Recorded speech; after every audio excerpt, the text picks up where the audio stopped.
Telugu digital media network లో political కేటగిరీలో number 1 కేవలం 72 గంటల్లో 1,50,00,000 వ్యూస్ పైగా పాపులర్ టీవీ నెట్వర్క్. నమస్తే, welcome to Telugu popular TV. ప్రస్తుతం మనతో పాటు ఉన్నారు కాంగ్రెస్ నాయకులు కపిలవాయి దిలీప్ కుమార్ గారు.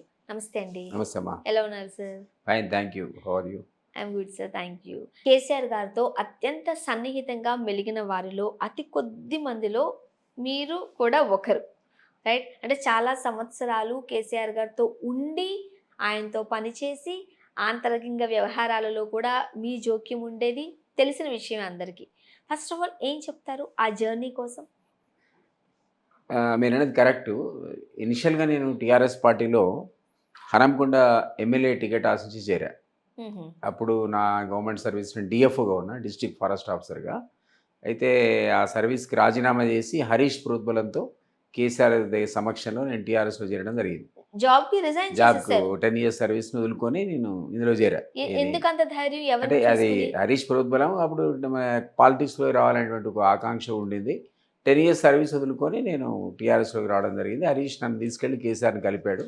కేసీఆర్ అప్పుడు నాకు హనంకొండ సీట్ ప్రామిస్ చేశాడు. ఆయన హనంకొండ ఎమ్మెల్యే. అది 2004లో ఆ ఎలక్షన్స్ అప్పుడు 2004లో జరిగాయి, మనందరికీ తెలిసి. 2003లో రిజైన్ చేశాను. 2003లో రాజీనామా చేసి ఆయన ప్రోద్బలంతో చేరిన తర్వాత ఆ సీట్ నాకు రాలేదు. ఆయన న్యాచురల్గా ఎంతోమందికి ప్రామిస్ చేశాడు, నాకు చేశాడు, అందరికీ మోసం చేశాడు, నాకు కూడా మోసం చేశాడు ఆయన. అది రాలేదు. తర్వాత ఆయనతో ఇంట్లో కలిసి నేను కొంతమంది నాయకులతో కలిసి, ఎందుకు నాకు సీట్ ఇవ్వలేదు, మీరు నా ఉద్యోగం కూడా పోయింది, 10 years సర్వీస్ పోయింది, సీటు రాలేదు, ఇట్లా మోసం చేస్తారని ఆయనతో నేను గొడవ పడడం జరిగింది. దానికి సమాధానంగా ఆయన నన్ను ఢిల్లీకి తీసుకెళ్ళాడు. ఢిల్లీ తీసుకెళ్లే సందర్భంలో నేను మీరు అన్నట్టుగా అత్యంత సన్నిహితుడిగా రావడానికి ఒక అవకాశం ఎట్లా వచ్చిందంటే, ఆయన నన్ను ఆంతరిక కార్యదర్శిగా పెట్టుకున్నాడు. అంటే నన్ను సర్వీస్లో తిరిగి చేరమన్నాడు ఆయన. సో నేను వదులుకున్న సర్వీస్లో మాకు ఆ ప్రొవిజన్ ఉండింది. తిరిగి నేను సెంట్రల్ సర్వీస్లో రీజాయిన్ అయ్యా. ఓకే. రీజాయిన్ కావడం వల్ల ఆయనకు నన్ను పిఎస్కి చేరు, ముందైతే ఇందులో చేరు, అప్పుడు అవకాశం పోయింది, మళ్ళీ ఫ్యూచర్లో వచ్చే అవకాశం గురించి ఆలోచిద్దామని చెప్తే అప్పుడు నేను రీజాయిన్ అయ్యా సర్వీస్లో రీజాయిన్ అవుతూనే ఆయన ప్రైవేట్ సెక్రటరీగా, మీరన్న ఆంతరిక కార్యదర్శిగా చేరా. చేరిన తర్వాత ఆంతరిక కార్యదర్శి అని మీరు అన్నట్టు కీ రోల్ ఉంటుంది. కీ రోల్ అంటే ఏ విషయాలైనా మనం అన్నింటిలో ఇన్వాల్వ్మెంట్ ఉంటుంది. Private secretary is a private secretary. అంటే ఇక్కడ రెండు విషయాలు సార్. ఒకటి, మీ బాధ్యతల పూర్వకంగా మీరు వ్యవహరించాల్సి ఉండిందా, లేదు అంటే మనకి ఇష్టం అయ్యి మనము నమ్మి కొన్ని షేర్ చేసుకుంటూ ఉంటాం, అలా జరిగిందా? అఫీషియల్గా ప్రైవేట్ సెక్రటరీ ఏంటంటే మొత్తం వాళ్ళు శాఖకు సంబంధించిన ఆంతరిక వ్యవహారాలను కూడా చూడాలి. అఫీషియల్ వ్యవహారాలే చూడాలి. దానికి అఫీషియల్గా ప్రైవేట్ సెక్రటరీ అనేవాడు ఆఫీస్ సంబంధించిన అన్ని వ్యవహారాల్లో పూర్తి బాధ్యతతో పనిచేయాల్సిన అవసరం ఉంటుంది. మంత్రికి నమ్మకంగా పనిచేయాల్సిన అవసరం ఉంటుంది. ఫైల్స్ అన్ని కూడా ఆయనకు చూపించాల్సిన అవసరం ఉంటుంది నిజానికి. కానీ అఫీషియల్గా కానీ ఏంటంటే, నేను ముందే ఒక ఫేజ్లో 1 year 6 months నేను పార్టీలో కూడా చేరడం, రాజీనామా చేసి పాలిటిక్స్లో డైరెక్ట్గా తిరగడం, వరంగల్ అంతా తిరగడం వల్ల పొలిటికల్ ఎక్స్పోజర్ ఆల్రెడీ ఉండింది. కాబట్టి నేను పొలిటికల్ అఫైర్స్లో కూడా ఇన్వాల్వ్ అయ్యేవాడిని, ఎందుకంటే అవకాశం ఆయన నాకు ఇచ్చేవాడు. సో అట్లా ఆంతరిక కార్యదర్శి ఒక అఫీషియలే కాదు, ప్రైవేట్ అఫైర్స్లో కూడా ఉండేవాడిని. అంటే political affairs and private affairs. Private affairs అంటే ఏంటి అంటే, ఆయన ఇంట్లో ఉండే వ్యవహారాలు, ఎవరైనా 100 మంది భోజనానికి వస్తారు, లేదా 200 మంది బ్రేక్ఫాస్ట్కి వస్తారు, ఆ ఏర్పాట్లు కూడా నేనే చూసుకునేవాడిని. అది మనకు సంబంధం లేదు, నిజానికి ప్రైవేట్ సెక్రటరీ చేయాల్సిన పనులు కావు. కానీ అప్పుడున్నటువంటి ఉద్యమ నేపథ్యంలో వచ్చేవాళ్ళంతా తెలంగాణ లీడర్స్ కావడం, ఉద్యమానికి సంబంధం ఉన్న వాళ్ళు ఎక్కువ మంది రావడం, నాకు కూడా తెలంగాణ ఉద్యమంలో డైరెక్ట్గా మమేకమయ్యేటువంటి అవకాశం ఒక 6 నెలల పాటు అక్కడ పార్టీలో ఉండింది. కాబట్టి అందరు నన్ను గుర్తుపెడతారు. కాబట్టి నేను ఈ విషయాల్లో కూడా మీరు అన్నట్టుగా పూర్తిగా ఇన్వాల్వ్ అయిపోయాను అందులో. ఆంతరిక వ్యవహారాలు, అఫీషియల్ వ్యవహారాలు, ప్రైవేట్ వ్యవహారాలు కూడా. ప్రైవేట్ వ్యవహారాల్లో కూడా మీ జోక్యం అట్లా ఉండేది. నా జోక్యం అక్కడ ఉండేది. ఉండటం వల్ల ఢిల్లీలో మీకు ఇక్కడున్న లీడర్స్ అక్కడ ఉండరు. అప్పుడు హరీష్ ఒకడే ఉండేవాడు. ఈయన లేడు. ఎవరు కేటీఆర్ కానీ, కవిత కానీ ఇంకా అమెరికా నుంచి రాలేదు. వాళ్ళు 2007లో చాలా లేటుగా వచ్చారు. ఈ 2004 to 2007 వరకు జరిగిన 3 years జర్నీలో హరీష్ రావాలి. హరీష్ ఏమయ్యాడు, ఇక్కడ పార్టీ అఫైర్స్ చూసుకోవడానికి హైదరాబాద్లో ఉండిపోయాడు. తర్వాత ఆయన మంత్రి కూడా అయ్యాడు, ఇక్కడ మినిస్టర్ అయ్యాడు, ఏది రాజశేఖర రెడ్డి క్యాబినెట్లో. కాబట్టి ఢిల్లీలో వర్చువల్లీ నేనే నెంబర్ 2 పొజిషన్లో మీరు అన్నట్టుగా ఉండేవాడిని. సో అది ఆ అవకాశం నాకు వచ్చింది. ఆ అవకాశం రావడం వల్ల ఆయనకు అత్యంత సన్నిహితంగా ఆయన తీసుకునే నిర్ణయాల్లో కూడా భాగస్వామి ఉంటూ, అది పొలిటికల్ కానీ, ప్రైవేట్ కానీ, అఫీషియల్ కానీ అన్నిట్లో కీ రోల్ నేను డెఫినెట్లీ మీరు అన్నట్టుగా ఆ రోజుల్లో నిర్వహించాను. ఓకే. ముఖ్యంగా తెలంగాణ ఉద్యమం లాంటి కీలక సమయంలో మీరు కేసీఆర్ గారు వెన్నంటే ఉన్నారు. రైట్. ఫస్ట్ ఆఫ్ ఆల్ ఒకసారి మీకోసం చెప్పండి సార్. మీ ప్రాపర్ ఏంటి? మీ మీ నేపథ్యం నాది ఏంటి? నేను వరంగల్, బార్న్ బ్రాటప్ ఎడ్యుకేషన్ అంతా కూడా వరంగల్ నాది. హ్మ్. నేను చదువుకుంది బీఎస్సీ, తర్వాత సర్వీస్లో ఫారెస్ట్ సర్వీస్లో సర్వీస్ కమిషన్ ఎగ్జామ్స్ రాసి గ్రూప్ 2లో సెలెక్ట్ అయ్యాను నేను. ఒరిజినల్గా వచ్చింది రేంజ్ ఆఫీసర్. తర్వాత రిజైన్ చేసే టైంకి డిప్యూటీ కన్జర్వేటర్ హోదా వచ్చింది నాకు. అంటే ఐఎఫ్ఎస్ క్యాడర్తో సమానమైన హోదా వచ్చేసింది ప్రమోషన్స్ ద్వారా.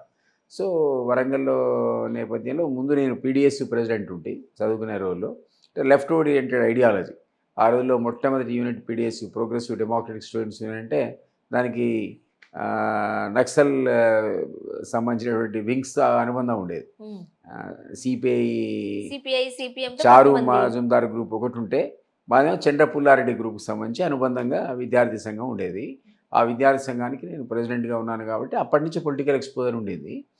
మ- సామాజిక ఉద్యమాలు ఎట్లుంటాయి, అసలు ఎట్లా సోషల్ కాన్సెప్ట్ ఏంటి, అసలు సోషల్ ఫ్యాబ్రిక్ ఏంటి, ఇవన్నీ కూడా విద్యార్థి దశలో అర్థం చేసుకోవడానికి ఆ విద్యార్థి నాయకుడిగా ఉండడం అనేది నాకు పనికొచ్చింది. ముఖ్యంగా విద్యార్థి దశ నుండే మీరు ఈ లీడర్‌షిప్ అనేది మీకు ఉంది కాబట్టి ఆటోమేటిక్‌గా ఒక అవగాహన అనేది ఉంది. Yeah, yeah. సో ఇప్పుడు చెప్పండి, మీరు మీ మీ చిన్నతనం నుంచే ఈ తెలంగాణ ఉద్యమం అనేది చూస్తూనే ఉన్నారు. Right. So first of all ఈ స్ట్రక్చర్ గురించి ఏం చెప్తారు? మీకు తెలిసిన ఏ తెలిసిన structure? దగ్గర నుంచి ఉద్యమం స్ట్రక్చర్. యాక్చువల్లీ 1969లో నేను 10th క్లాస్లో ఉన్నాము. 10th క్లాస్లో ఉన్నప్పుడే అక్కడ విపరీతమైన తెలంగాణ ఉద్యమం ఉండేది. దాదాపుగా పోలీస్ కాల్పుల్లో మలిదశ ఉద్యమం, దాని తొలిదశ ఉద్యమం అంటారు. తొలిదశ ఉద్యమంలో పోలీస్ కాల్పుల్లో దాదాపు 369 మంది చనిపోయారు. హైదరాబాద్, ఖమ్మం, వరంగల్ లాంటి నగరాల్లో పోలీస్ కాల్పుల్లో. అప్పుడు సెంట్రల్ బలగాలు ఉండేవి మన దగ్గర. మలిదశ ఉద్యమంలో సెంట్రల్ బలగాలు లేవు నిజానికి. ఇక్కడ పోలీసు ఇదే తప్ప అప్పుడు లా అండ్ ఆర్డర్ మెయింటైన్ చేయడానికి సెంట్రల్ ఫోర్సెస్ని కూడా రాష్ట్ర ప్రభుత్వం సమన్ చేసినటువంటి సందర్భంలో మేమంతా తెలంగాణ ఉద్యమంలో పాల్గొన్నాం. సో అప్పటి నుంచి ఈ తెలంగాణ ఉద్యమం పట్ల మాకు ఆసక్తి అవన్నీ ఉండేవి. అండ్ 1970లో తెలంగాణ ప్రజాసమితి అనే పార్టీని చెన్నారెడ్డి గారు దాన్ని లీడ్ చేస్తూ దాదాపు అన్ని తెలంగాణ ప్రాంతాల్లో ఉన్న ఎంపీ సీట్లకు కాంటెస్ట్ చేయడం జరిగింది. ఓకే. తన అభ్యర్థులు పెట్టాడు ఆయన. ఒక వేవ్, ఇందిరాగాంధీ వేవ్ దేశవ్యాప్తంగా ఉన్న సందర్భంలో ఇక్కడ తెలంగాణలో దానికి వ్యతిరేకంగా తెలంగాణ ఆకాంక్షకు అనుగుణంగా ఇక్కడున్న ప్రజలు అందరినీ కూడా తెలంగాణ టీపీఎస్ అభ్యర్థిని గెలిపించారు. ఒకే ఒక అభ్యర్థి ఎక్కడో ఓడిపోయినట్టున్నారు ఒకళ్ళు తప్ప. అందరు కూడా 10 మంది తెలంగాణ టీపీఎస్ ప్రజాసమితి అభ్యర్థిని గెలిచారు అప్పుడు చెన్నారెడ్డి గారి ఆధ్వర్యంలో. అప్పటి నుంచి మేము దాంట్లో కూడా ప్రచారంలో పాల్గొన్నాను. అంటే తెలంగాణ ఉద్యమంలో మీరు కూడా ఒక ఉన్నాను. కీ రోల్ పోషించారు. అప్పుడు కూడా అయితే అప్పుడు తెలంగాణ టీపీఎస్ పార్టీ నుంచి పోటీ చేసిన ఎస్బి గిరి గారికి నేను యాక్టివ్గా ప్రచారం చేశాను. అప్పుడు మీ ఏజ్ ఎంత? అప్పుడు నేను 17 ఇయర్స్. అతి చిన్న వయసు అది నుంచే చిన్న మీరు వయసులో ఉన్నారు. నేను ప్రతి ఊరు తిరిగి స్పీచెస్ ఇచ్చేవాడిని మీటింగ్లో, పొలిటికల్ మీటింగ్స్లో. సత్యనారాయణ గారని, ముచ్చెర్ల సత్యనారాయణ గారిని ఫేమస్ ఆయన. తర్వాత ఆయన రాష్ట్ర రవాణా శాఖ మంత్రి కూడా ఉన్నాడు ఎన్టీఆర్ క్యాబినెట్లో. ఆయన అప్పుడు మాకు ఉద్యమ నేత, ప్రముఖ తెలంగాణ ఉద్యమ నేత. ఆయన నేను ఒకే జీప్లో తిరిగేవాళ్ళం. ప్రతి మీటింగ్లో నేను మాట్లాడడం, ఆ తర్వాత వారు మాట్లాడి ఆ మీటింగ్ క్లోజ్ చేసుకుని వెళ్ళిపోయేవాడు. అట్లా అప్పటి నుంచే తెలంగాణ ఉద్యమంలో చాలా సీరియస్గా రోల్ పోషించేటువంటి అవకాశం నాకు అప్పుడు దొరికింది. అది బ్యాక్గ్రౌండ్ అది ఉంది కాబట్టే మళ్ళీ 2003లో మలిదశ ఉద్యమం బాగా లేస్తున్న సందర్భంలో కేసీఆర్ ఉద్యమానికి మేము ఆకర్షితులమై హరీష్ చెప్తే సరే ఆ బ్యాక్గ్రౌండ్ ఉంది కాబట్టి తెలంగాణ వీళ్ళు కూడా కొట్లాడే తెలంగాణ కోసమే కాబట్టి తెలంగాణ రావాలనేటువంటి ఒక ఆకాంక్ష ఉంది కాబట్టి రాజీనామా మీరు అన్నట్టు 10 ఏళ్ల ఉద్యమాన్ని వదులుకున్నారంటే అందుకని వదులుకోవడం జరిగింది. రైట్. అది నాకు కావాల్సిన లింక్ ఆన్సర్. అనమాట. రైట్. ఎందుకనంటే మీరు ఫస్ట్ నుంచి ఉద్యమ భావం ఉంది కాబట్టి, ప్రత్యేక తెలంగాణ రాష్ట్రాన్ని ఆశించారు కాబట్టి కేసీఆర్ గారు దాన్ని అందిపుచ్చుకున్నారనే చెప్పొచ్చు. డెఫినెట్లీ స్టార్ట్ అడ్వాంటేజ్ చేశారు అనలేము. అడ్వాంటేజ్ అనేది హరీష్ తీసుకున్నాడు. ఉమ్. దానితో ఇన్స్పైర్ అయ్యి మేము కూడా మాకు పాత అది భావజాలం ఉంది కాబట్టి తెలంగాణ రావాలని ఆకాంక్ష ఉంది కాబట్టి వీళ్ళు అదే ప్రయత్నం మీద ఒక ఉద్యమం మొదలుపెట్టారు కాబట్టి దాని పట్ల ఆకర్షితులు ఈజీగా అయ్యాం. వేరే సందర్భంలో అయితే సాధ్యపడదు. 10 ఏళ్ళ ఉద్యమం వదులుకోవాలంటే అందరికీ ఈజీ కాదు. అది డిస్ట్రిక్ట్ ఫారెస్ట్ ఆఫీసర్ లాంటి ఉద్యోగాన్ని వదులుకోవడం అంత ఈజీ కాదు. కానీ ఈ పాత బ్యాక్గ్రౌండ్ అనేది ఓ నేపథ్యం అనేది ఇన్స్పైర్ చేసింది. సాధారణంగా కొన్ని కొన్ని నిర్ణయాలు మన ఇంట్లో వాళ్ళు కూడా ఒప్పుకోవాలి. వాళ్ళు ఒప్పుకోలేవు. మా ఇంట్లో వాళ్ళు ఒప్పుకోలేదు. ఎంత గొడవ చేశారు? మా మిస్సెస్కి అసలు ఇష్టం లేదు. ఈ ఉద్యమం ఉన్న ఉద్యమం తెలంగాణనే ఉద్యమం, అది ఉద్యోగాల కోసం మొదలైన ఉద్యమం. అది ఉమ్. ఉన్న ఉద్యోగం ఊడగొట్టుకుంటావేంటి, అసలు ఉద్యోగాల కోసం కొట్లాడే మీరు ఉన్న ఉద్యోగాలు ఎందుకు పోగొట్టుకుంటారు అదే కదా. అనేటువంటి ప్రశ్న నీళ్లు, ఉండేది. నిధులు, నియామకాలు నియామకాలు అంటూ. ఉన్న నియామకములు కూడా ఏంటనే ఇప్పుడు మా ఇంట్లో మా బంధువులందరూ గొడవ కానీ సరే నేను ఇంతకుముందు అన్నట్టు ఆ పాత బ్యాక్గ్రౌండ్ ఒకటి, కొత్తగా ఉన్నటువంటి లేచిన మళ్ళా మలిదశ ఉద్యమం అనేది ఉధృతంగా నిర్మాణం జరుగుతున్న దశ కాబట్టి న్యాచురల్గా నేను ఉద్యమాన్ని వదులుకొని అందులో చేరడం జరిగింది. ఓకే. సో, ఇప్పుడు మీరు చెప్పండి. అంటే మీరు 17 ఇయర్స్ నుంచి తెలంగాణ ఉద్యమాన్ని మీరు చూస్తూ ఉన్నారు. అంటే తొలి దశ నుంచి మీరున్నారు. మరి దశలో కూడా మీ ఉన్నాను. పార్ట్ ఉంది. కాబట్టి కేసీఆర్ గారి వ్యూహం ఎట్లా ఉండేది? ఆయన ఆలోచన ఎట్లా ఉండేది? తెలుగుదేశం ఉద్యమంలో కేసీఆర్ లేడు. హ్మ్. ఎందుకు లేరు? మరి ఆయన దశ ఉద్యమంలో. మలి దశలో ఉన్నాడు ఆయన. హ్మ్. తొలి దశలో ఎందుకు లేడంటే ఆయనకు అవకాశం కూడా లేదు. ఆయన చింతమడకలో చదువుకునేవాడు. ఆ ఊర్లలో అప్పుడు తెలంగాణ ఉద్యమం లేదు. సిటీస్‌లో ఉండేది. మేమంటే లక్కీగా హైదరాబాద్‌లో ఉన్నవాడికి, వరంగల్‌లో ఉన్నవాడికి తెలంగాణ ఉద్యమంలో 1969లో మీరు 9వ తరగతిలో ఉన్నా, 10వ తరగతిలో ఉన్నా పార్టిసిపేట్ కావడానికి అవకాశం ఏర్పడ్డది. హ్మ్. అదే ఊళ్ళలో చదువుకునే వాళ్ళకి సాధ్యపడేటువంటిది లేదు. కాబట్టి కేసీఆర్‌కి అసలు తొలి దశ ఉద్యమంతో సంబంధం లేదు. హ్మ్. మలి దశ ఉద్యమంలో డెఫినెట్‌గా ఆయన ఏ చంద్రబాబు క్యాబినెట్ లోపల మంత్రి పదవి దక్కలేదనేటువంటి ఒక కోపం మీద ఉన్నాడు. అప్పటికే ఈ ఉద్యమాన్ని కాపాడుకుంటూ వస్తున్నటువంటి తెలంగాణ ఉద్యమాన్ని దీపంలాగా కాపాడుకుంటూ వస్తున్నటువంటి మేధావులు చాలామంది అడపాదడపా మీటింగ్లు పెట్టడం, తెలంగాణ రావాల్సిందే అని కొట్లాడడం. సో దాన్ని ఆ దీపం ఆరిపోకుండా కాపాడుకుంటూ వస్తున్నటువంటి మేధావులు చాలామంది ఉన్నారు. ప్రొఫెసర్ జయశంకర్ లాంటి వాళ్ళు, మేవి కోదండరామ్ లాంటి వాళ్ళు, మల్లేపల్లి లక్ష్మయ్య లాంటి వాళ్ళు, వీళ్ళందరూ కూడా మన పాశం యాదగిరి లాంటి వాళ్ళు, ఆ రోజుల్లో బియ్యాల జనార్దన్ రావు అని వరంగల్ ఒక ప్రొఫెసర్ ఉండేవాడు. వీళ్ళందరూ కూడా ఒకరుగా అది ఎవరు ఆల్టర్నేట్ కింద ఒక లీడర్షిప్ తీసుకురా. అప్పుడు చెన్నారెడ్డి ఉండేవాడు కదా, హ్మ్. ఉధృతమైన ఉద్యమం ఆయన టైంలో జరిగింది. తర్వాత అట్లాంటి స్థాయిలో ఉద్యమాన్ని పొలిటికల్గా కొంత దూరం తీసుకోవాల్సిన అవసరం ఉంది. ఎవరు పాలిటీషియన్ అని వెతుక్కున్న సందర్భం లోపల ఈయన చంద్రబాబులో క్యాబినెట్లో స్థానం దొరకలేదని కోపం మీద ఇంట్లో కూర్చొని ఉండే. సో ఈయన దగ్గరికి పోయి వాళ్ళు కన్విన్స్ చేశారు. గాదే ఇన్నారెడ్డి లాంటి వాళ్ళు పోయి ఉద్యమం దాని పరిస్థితి ఏంటి, ఏ రకంగా వాళ్ళు టేకప్ చేయొచ్చు, దీని ఒక దేశాన్ని తీసుకెళ్తే దీనికి అవకాశం ఉంది తెలంగాణ రాష్ట్ర సాధనకని ఆయన కన్విన్స్ చేస్తే అప్పుడు ఆయన బయటకు వచ్చి తనకున్న పదవులు రాజీనామా చేసి ఈ ఉద్యమాన్ని పట్టుకున్నాడు. Yes sir. సాధారణంగా కేసీఆర్ గారు మాటల్లో కావచ్చు, లేదు అనంటే తెలంగాణకు సంబంధించిన కొంతమంది మాట్లాడుతూ ఉన్నప్పుడు, కేవలం తెలంగాణ ఉద్యమాన్ని ఉవ్వెత్తున ఎగిసిపడేలా చేయడానికే, లేదు అనంటే ప్రత్యేక తెలంగాణ రాష్ట్ర సాధన కొరకు మాత్రమే కేసీఆర్ గారు టీఆర్ఎస్ అనే పార్టీని పెట్టారు అంటూ చెప్పుకొస్తున్నారు. బట్ మీ మాటలను బట్టి, ఎక్కడైతే తెలుగుదేశంలో ఒక మంత్రి పదవి రాలేదని జ సాధారణంగా పార్టీలు జంప్ అవుతూ ఉంటారు కదా! ఈయన ఏకంగా ఒక పార్టీయే పెట్టారు. ఏది కరెక్ట్ ఈ రెండింటిలో? ఒకటి ఉద్యమం అన్నది అంతర్లీనంగా ఉండింది. అదొక అంశం అది.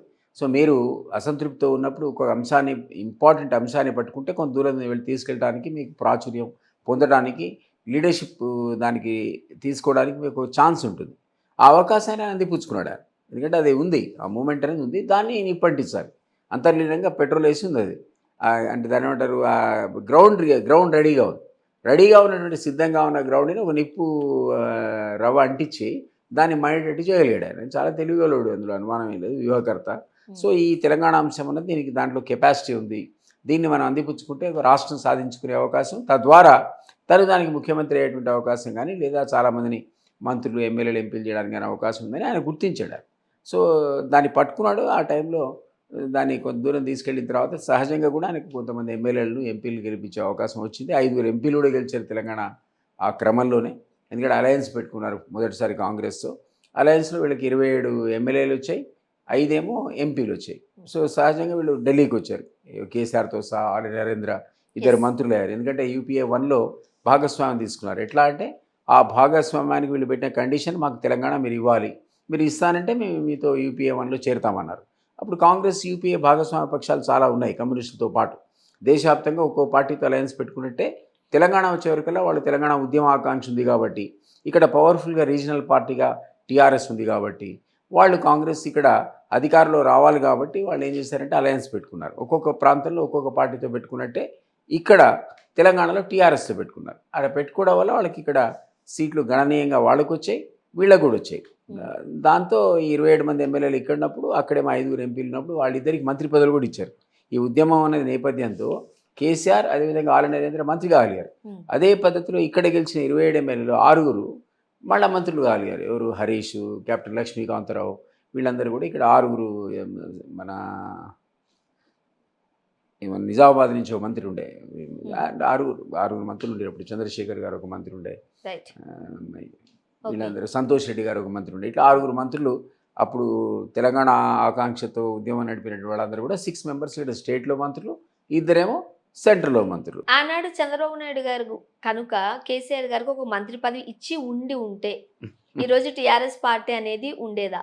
ఇవన్నీ ఇఫ్ అండ్ బట్ అమ్మా. ఇప్పుడు లైఫ్లో ఎప్పుడు ఇఫ్ అండ్ బట్ ఉండదు. ఉమ్, ఆ టైంలో ఈ నిర్ణయం మీరు తీసుకున్నారు, ఇక ముందుకు పోవడమే. ఉమ్, ఇక వెనకనేది ఇఫ్ లేదు. అది లైఫ్లో వర్తిస్తుంది, పొలిటికల్ కూడా వర్తిస్తుంది. ఒకవేళ టీఆర్ఎస్ఏ ఆయనకు మంత్రి ఇచ్చింటే ఉండేదా అనేది రకరకాలుగా పాలిటిక్స్లో ఎంతోమంది స్పీచ్ల్లో చెప్పారు. ఉమ్, అసలు ఆయన మంత్రి పదవి ఆశించి బయటకు వచ్చాడు, అది ఇవ్వలేదు కాబట్టి భంగపడి టీఆర్ఎస్ పెట్టాడు, ఇక లేకపోతే ఇది అయ్యేది కాదు. అది ఇఫ్ అండ్ బట్. అది అవును. అది కాకుంటే ఇది అయి ఉండేదా లేదా అంటే అయ్యింది కదా ఇది. ఆ, దానికి ఆస్కారం ఎక్కడ తెలియదు. సో లైఫ్లో కానీ పాలిటిక్స్లో కానీ ఇఫ్ అండ్ బట్ ఉండవు. ఉమ్, ఆ నిర్ణయం ఆ టైం మీరు ఏం తీసుకున్నారు, దాని తర్వాత ఏమైంది అనేది చర్చించాలి తప్ప అది తీసుకోకుండా ఉంటే ఏం జరిగేది మీకేం తెలుసు, నాకేం తెలుసు. అదృష్టం వల్ల కలిసి వచ్చింది అంతే. అంటారు. ఆ టైంలో అది అందిపుచ్చుకున్నాడు, దానివల్ల ఆయనకు అడ్వాంటేజ్ వచ్చింది. ఒకసారి మంత్రి అయ్యాడు. ఉమ్, ఇక్కడ కూడా మంత్రులు 6 అయ్యారు ఉద్యమ క్రమంలో. తర్వాత రాజీనామా చేశాడు. ఎప్పుడైతే తెలంగాణ అనేది రాలేదో ఆయన రాజీనామా చేసే పరిస్థితి కూడా చూసాం కదా. కరీంనగర్లో బై ఎలక్షన్లో అద్భుతమైన మెజార్టీతో గెలిచాడు. నిజానికి ఆ రాజీనామా అనేది ఒక డ్రామా. అప్పుడు ఏంటంటే ఆయన ఆఫీస్కి వచ్చేవాడు కాదు, ఆల్మోస్ట్ తెలంగాణ ఉద్యమాన్ని మర్చిపోయాడు. ఎందుకంటే ఆయన ఢిల్లీలో ఉండేవాడు, ఇక్కడ ఉద్యమాన్ని అంతా హరీష్ చూస్తుండేవాడు. దానికి వీళ్ళు మంత్రులు కూడా ఉన్నారు. సో ముందుగా వీళ్ళు రాజీనామా చేశారు. ఎందుకంటే మీరు తెలంగాణ ఇవ్వట్లేదు అంటే అర్జెంట్గా రాజీనామా చేయడానికి 6 ఇందుల నుంచి రాజీనామా చేశారు. ఆ తర్వాత ఆయన రాజీనామా చేయాల్సిన పరిస్థితి. ఎందుకంటే ఆయన తీసేస్తారనుకున్నారు. ఆయన ఆఫీస్కి వచ్చేవాడు కాదు, ఎవరికి కలిసేవాడు కాదు. అసలు ఆయన ఎన్నడూ కూడా లేబర్ శాఖ మీద ఏ నాడు కూడా రివ్యూ చేసిన పాపాన పోలేదు, ఆఫీస్కి వచ్చిన పాపాన పోలేదు. పార్లమెంట్లో ప్రశ్నోత్తరాల సమయంలో తప్ప కేసీఆర్ పార్లమెంట్కి పోయేవాడు కాదు. ఉమ్. ఎట్లయితే ఇక్కడ ఆఫీస్కి వచ్చేవాడు కాదు, ప్రగతి భవన్ నుంచి ఆయన తన జస్ట్ నెక్స్ట్ క్వశ్చన్ అది. ఇప్పటికీ చాలా మంది చెప్తూ ఉంటారు కదా, రైట్, ఫామ్ హౌస్ నుండే మొత్తం రాష్ట్రాన్ని అంతటిని నడిపిస్తున్నారని. అది. అంటే మొదటి నుంచి ఆయన ఇంతే ఆయన అంటారా? ఆయన ఇంటి దగ్గర నుంచి కేంద్ర కార్మిక శాఖ నడిపేవాడు, ఆఫీస్కి వచ్చేవాడు కాదు అక్కడ కూడా. ఈ- ఆయన నేచర్ అది. ముఖ్యమంత్రి అయిన నేచర్. తర్వాత కూడా ముఖ్యమంత్రి ఆఫీస్కి అనేది రాలేదు మీకు అన్నారు. పెద్ద ఆశ్చర్యం కాదు. ఇక్కడంటే మరి అది ఇదేంటి ముఖ్యమంత్రి ఆఫీస్ రావట్లేదు అనేది పెద్ద చర్చ. కానీ కేంద్ర మంత్రి కూడా వచ్చేవాడు కాదు, ఉమ్, ఆయన ఇంట్లోనే ఉండేవాడు. ఓన్లీ నెలకు ఒక రోజు ఆఫీస్కి వస్తే అది ఒక గగనం. అది ఆయన క్యారెక్టర్. అది ఆయనకు ఒకసారి పదవి ఇచ్చేస్తే మంచిగా పడుకుంటాడు అనమాట. ఉమ్, అయితే అట్లా నెగ్లెక్ట్ చేయడం వల్ల ఆ శాఖని అది ఒక చర్చకు వచ్చింది. దాస్ గుప్తా గారిని ఒక ప్రముఖ సిపిఐ నాయకుడు 40 రోజులు అపాయింట్మెంట్ అడిగి విసిగిపోయాడు, అని ఇవ్వట్లేదు. ఉమ్, పార్లమెంట్లో ప్రస్తావించాడు. ప్రధానమంత్రి లేచి క్షమాపణ చెప్పాడు. ఆ లేబర్ మంత్రి మీకు అపాయింట్మెంట్ ఇవ్వనందుకు నేనే మీకు క్షమాపణ చేస్తున్నా సభాముఖంగా అని లోక్సభ సాక్షిగా అవును. ప్రధానమంత్రి ఆ పాలన చెప్పాల్సిన పరిస్థితి వచ్చింది. ఈయనదే బట్టి ఉమ్, ఈయన రాకపోవడం వల్ల, ఈయన ఎవరిని కలవకపోవడం వల్ల. అప్పుడు ప్రైమ్ మినిస్టర్ ఒక నిర్ణయం తీసుకున్నాడు, ఏంటంటే ఈయన మంత్రి పదవి నుంచి తీసేయాలి అని. ఉమ్, దానికి నరేంద్ర గారు ఒప్పుకోలే. ఇద్దరు కలిసి రాజీనామా చేద్దామని ఈయన ప్రపోజల్ పెట్టాడు. నీకు తెలిసినాక నేనే చెప్పాను, సార్ మళ్ళీ బీకేస్తాడు, ఉమ్. అయితే మినిస్టర్ వితౌట్ పోర్ట్ఫోలియో అయితే లేదా మొత్తానికి మంత్రి పదవి పోద్దంటే గౌరవప్రదంగా రిజైన్ చేయడం మంచిదే అని అన్నారా? నేను సలహా ఇచ్చా.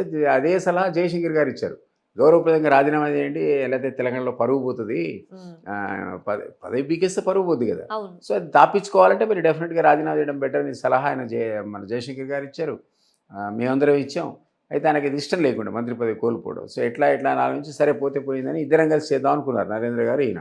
నరేంద్ర ఒప్పుకోలే. అరే నేనే బాగానే ఉన్నా కదా, ఆ, నన్ను అయితే లేదు ఆఫీస్ పోతున్నా, ఆ రిమార్క్ నాకు లేదు, ఈయన చెప్పి నేను ఎందుకు రాజీనామా చేయాలని అన్నాడు ఆయన. ఉమ్, అంటే మేమందరం బతిలాడాల్సిన పరిస్థితి వచ్చింది ఆ టైంలో నరేంద్ర గారు. అప్పుడు ఆయన ఇద్దరు కలిసి నిజానికి వాళ్ళు రాపోతారనే పరిస్థితి ఉన్న సందర్భంలో తెలంగాణ కోసం వీళ్ళు ఏదో రాజీనామా చేసినట్టుగా పెద్ద సీన్ క్రియేట్ చేసి తద్వారా ఇక్కడ పొలిటికల్ మైలేజ్ పొందారు. వెంటనే తెలంగాణ అంతా అసంతృప్తి. అరే ఇదేంటి మా వాళ్ళను మంత్రివర్గం నుంచి మీరు అంటే రాజీనామా చేసే పరిస్థితి చేస్తారా, తెలంగాణ మీరు ఎందుకు ఇయ్యారు అసలు అని ఒక్కసారి మళ్ళీ అంటుకుంది. ఉమ్, అప్పటిదాకా నిద్రాణంగా ఉన్నటువంటి తెలంగాణ ఉద్యమం మళ్ళీ ఒకసారి నిప్పు అంటుకున్నట్టు అనుకుంది. వచ్చిన బై ఎలక్షన్స్లో కరీంనగర్లో 2 లక్షల మెజార్టీతో గెలిచాడు కేసీఆర్. కానీ సో ఆయన నిజానికి అయితే అది కాదు. వ్యూహంలో భాగం అది. అనేది ఆయన నిజంగా కూడా డ్రాప్ అయి ఉంటే అసలు మొత్తం పరుగు పోయేది.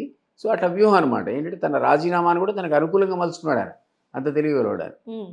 సాధారణంగా ఇప్పుడు ఒక రోజు 2 రోజు అంటే ఆఫీస్కి వెళ్ళరండి, నెలల తరబడి వెళ్ళకుండా ఇంట్లో ఏం చేస్తారు కేసీఆర్ గారు? ఆయన ఇష్టం అది. మనం ఏం ఇంట్లోనే లేవడమే 11-12ంటికి లేచేవాడు. ఉమ్, ఆ తర్వాత తయారై తిని బయటకు వచ్చే వరకు 2-3 అయ్యేది. ఆ 3 నుంచి 4 వరకు 4 గంటల పాటు ఎవరైనా కలిసేవాడు, లేకపోతే ఊరికనే వాళ్ళిద్దరితోనే మాట్లాడుతుండేవాడు. ఈ లోపల సాయంత్రం కాగానే వేరే కార్యక్రమాలు ఉండేవి. ఓకే. సో అట్లా ప్రతిరోజు అదే షెడ్యూల్ అయింది. సో వేరే ఆఫీస్కి రమ్మని ఆయన అడిగే ధైర్యం వాడికి లేదు. ఉమ్, నేనే ఫైల్ అన్ని చూసుకొని ఆఫీస్ అంతా చక్కబెట్టి ఇంటికి వచ్చి ఆ కట్టల ఫైల్స్ ఆయన ఇవాళ చూస్తా అంటే ఇవాళ, రేపు చూస్తా అంటే రేపు, ఒక్కోసారి 3 రోజుల దాకా ఫైల్ కూడా చూసేవాడు కాదు. ఆ 3-4 గంటల్లోనే మీరు ఆ ఆ పని సమయాన్ని చేసుకోవాలి. ఆ ఉపయోగించుకోవాలి. సమయాన్ని ఉపయోగించుకొని ఆఫీస్ పనులన్నీ చక్కబెట్టి మళ్ళీ నేను ఆఫీస్ పోయి అన్ని ఫైల్స్ అప్పచెప్పి మళ్ళీ వచ్చి ఆయనతోనే కూర్చున్నాడు అమ్మ ఇది అర్ధరాత్రి చర్చలు. సాధారణంగా 6, 7 ఈ టైం నుంచి కేసీఆర్ గారి స్కెడ్యూల్ ఎలా ఉండేది ఆ అయితే టైంలో? 7:00 నుంచి వేరే అఫైర్స్ అన్నాను కదా, అదే ఆ ఏంటవి? అఫైర్స్ అనేది మనం చెప్పలేం కదా మీడియా పరంగా. ఓకే. మీరు గెస్ చేయాలి వాటిని ఏంటని. ఓకే. ఎక్కడ ఇంట్లోనేనా లేకపోతే ఫామ్ హౌస్ లోనా? ఇంట్లోనే ఫామ్ హౌస్ ఆ రోజులు ఎక్కడది, అక్కడ ఫామ్ హౌస్ కాదు ఇక్కడ ఫామ్ హౌస్. సీఎం అయినాక ఫామ్ హౌస్ క్రియేట్ అయింది. ఓకే. ఆ ఫామ్ హౌస్ నాకు కూడా తెలియదు నిజానికి, నేను అప్పుడు లేను ఆయనతో. 2009లో నేను వెళ్ళిపోయాను పార్టీ నుంచి కాబట్టి మేమందరం రాజీనామా చేసి వచ్చేసాం కదా, మమ్మల్ని కూడా రాజీనామా చేయనాడు, మేము కూడా ఎమ్మెల్సీకి రాజీనామా చేసాం. 2007లో ఎలక్ట్ అయిన నేను 2008లో రాజీనామా చేశా. 2009లో మళ్ళీ నా ఎలక్షన్ అయ్యేంత వరకు అప్పుడు ఆయనకి ఫామ్ హౌస్లు ఏం లేవు అప్పుడు. ఆయన ఇంట్లోనే. అన్ని ఇంట్లోనే ఉండేవాడు ఆయన. నేను 2009లో నా ఎలక్షన్లో మళ్ళీ 6 సంవత్సరాల పాటు ఇంకో టర్మ్ కోసం ఎలక్ట్ అయ్యా. అది కూడా నా సీటు వద్దని అప్పుడు వచ్చిన కేటీఆర్. ఆ కేటీఆర్ అప్పుడే వచ్చాడు, ఆయన పార్టీ మీద జనరల్ సెక్రటరీగా పెట్టారు, గ్రిప్ వచ్చింది, అందరితో మాట్లాడేవాడు. ఎవరో ఒక విలేకరికి ఇద్దాం అనుకున్నాడు నా సీటు, నేను రాజీనామా చేశా కదా నాకే ఇవ్వాలి కదా లెక్క ప్రకారం. అట్లా కాకుండా ఆయనకు అనుకూలంగా ఉండేటువంటి నేను ఎందుకంటే ఆయనకు ఎంపీగా కాంటాక్ట్ చేస్తా అంటే నేను రికమెండ్ చేయలే. ఆయన అడిగాడు రికమెండ్ చేయండి మా నాన్నకు, అందరు రికమెండ్ చేశారు కరీంనగర్ లీడర్స్ అంతా, మీరు చేస్తే నాకు కరీంనగర్ ఎంపీ సీట్ వస్తుందని అడిగాడు పాపం కేటీఆర్ నన్ను. ఒకరోజు నేను పోతుంటే ఆంతరంగా రూమ్లోకి పోతుంటే నన్ను ఆపి అడిగాడు. అయితే నేనన్నా వెయిట్ చేయ, ఒక 2 days తర్వాత చెప్తా నీకు, ఒక కారణం ఉంది నీకు ఇప్పుడే నేను చెప్పకపోవడానికి, నాకు తెలిసి నువ్వు ట్రై చేస్తున్నావు అని ఆ తర్వాత 2 daysకి సర్వే రిపోర్ట్ ఇచ్చారండి. ఆ సర్వే రిపోర్ట్ నన్ను అడిగాడు కేసీఆర్. ఒక 10 నియోజకవర్గాలు 2 పార్లమెంట్లు ఎట్లా ఉంటుంది పరిస్థితి అంటే, కరీంనగర్ ఒక పార్లమెంట్ ఇచ్చాడు నాకు సర్వేకి. ఆ సర్వేలో ఒక టీఆర్ఎస్ పార్టీ దారుణంగా ఓడిపోతుందని వచ్చింది. ఆ సిటీ బాబు అడుగుతున్నాడు, నేనన్నా ఓడిపోతావు ఇగో ఈ సర్వే. కేసీఆర్ పిలిచి చెప్పాడు, ఇగో సర్వే రిపోర్ట్ వచ్చింది, మనం ఓడిపోతున్నాం, సో నువ్వు ఇక్కడ చేయకు, సిరిసిల్ల పో అని. అప్పుడు ఆయన సిరిసిల్ల ఎమ్మెల్యేగా పోయాడు.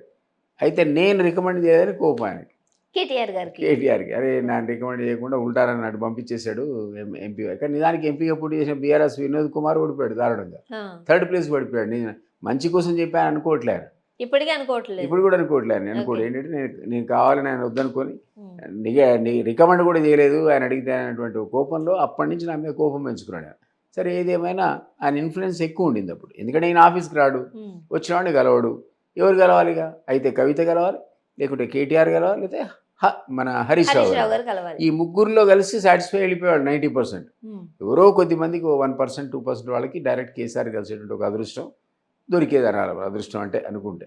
ఆ రకంగా ఆయన అందుబాటులో ఉండేవాడు కాదు అసలు. అప్పుడు కూడా ఇంట్లోనే లేటుగా లేవడం, పేపర్ చదువుకొని బయటికి రావడం, వచ్చిన తర్వాత ఏ 3ంటికో పాపం ఉన్న 10 మందిని కలిసేవాడు కలవడం, లేదా ఎవరిని కలవకుండా ఆ టైంలో ఒకళ్ళిద్దరితోనే మాట్లాడి రాత్రి ఎవరికల్లా మళ్ళీ ఒక 2 మందితో కూర్చొని వేరే కార్యక్రమాలు, తెలంగాణపై చర్చలు. సాధారణంగా ఈ పొలిటీషియన్స్ తో కావచ్చు, లేకపోతే పెద్దవాళ్ళతో మనం మాట్లాడేటప్పుడు మీ డైలీ స్కెడ్యూల్ ఎప్పుడు స్టార్ట్ అవుతుందండి అంటే 4:30కే లేస్తాము, 3:30కే లేస్తాము అని చెబుతూ ఉంటారు. లేస్తాము, కాస్త ఫ్రెష్ అవుతాము, యోగా ఇవన్నీ ఏవో చేస్తాము. ప్రైమ్ మినిస్టర్ 18 గంటలు పని చేస్తాడు, రైట్. కాస్త ఎక్సర్సైజ్ చేస్తాము, కాస్త బ్రేక్ఫాస్ట్, నెక్స్ట్ 9:30 నుంచి ప్రజలతో వెళ్ళిపోతాము, 7-8 గంటల వరకు ప్రజలతో ఉంటాము, తర్వాత ఏదో కొంచెం డిన్నర్ చేస్తాం, పడుకుంటాం. Early to bed early to rise అనేవారు. బట్ కేసీఆర్ గారి గురించి అంటే మీరు రివర్స్ లో చెప్తున్నారు, కేసీఆర్ గురించి ఎందుకు రివర్స్ లో చెప్తున్నారు? జరిగేది కాబట్టి చెప్పాము. లేచేసరికి 10-11 అవుతుందా? 11కి ముందు అసలు రాడు, 11 కూడా లేడారు. అయితే మీకు ఒక ఎగ్జాంపుల్ చెప్తా. నేను కరీంనగర్లో బై ఎలక్షన్స్లో కేసీఆర్ అనేవాడు కాంటెస్ట్ చేశాడు, రాజీనామా చేసి ఎంపీ కాంటెస్ట్ చేశాడు. చేసిన తర్వాత ఆయనకు అప్పుడు కూడా అదే షెడ్యూల్, ఎన్నికల్లో కూడా. ఎన్నికలు అయితే మీరు అన్నట్టుగా 4:30కి లేవాలి, 5:30కి పరిగెత్తాలి, 6:00కల్లా ప్రచారం మొదలు కావాలి, ఎవడు ఇళ్ల నుంచి పోకముందు 2 గంటల డోర్ క్యాంపెయిన్ అనేది చేయాలి కదా మీరు గెలవాలంటే. అయితే పాపం ఈయన అదే 11కి లేచేవాడు, భోజనానికి వచ్చేవరకు 2 అయ్యేది. సాయంత్రం ఒకే ఒక మీటింగ్ ఉండేది, భారీ బహిరంగ సభ ఏదో ఒక మండల హెడ్ క్వార్టర్స్లో ఒకటే మీటింగ్. ఈయన పోయాడు. పక్కకే దేవేంద్ర కూడా వచ్చాడు ప్రచారానికి, ఆయన అప్పుడు ఈ పార్టీలో లేడు. అయితే నేను ఎందుకో ఒకసారి దేవేంద్ర కూడా పాత పరిచయం, టీడీపీలో మాధురెడ్డి గారికి ఆంతరంగ కార్యదర్శిగా పనిచేశాను టీడీపీ గవర్నమెంట్లో. ఆయన హోమ్ మినిస్టర్, మనకు హోమ్ మినిస్టర్కి పిఎస్గా ఉన్న సందర్భంలో దేవేంద్ర కూడా రెవెన్యూ మినిస్టర్ ఉండేవాడు.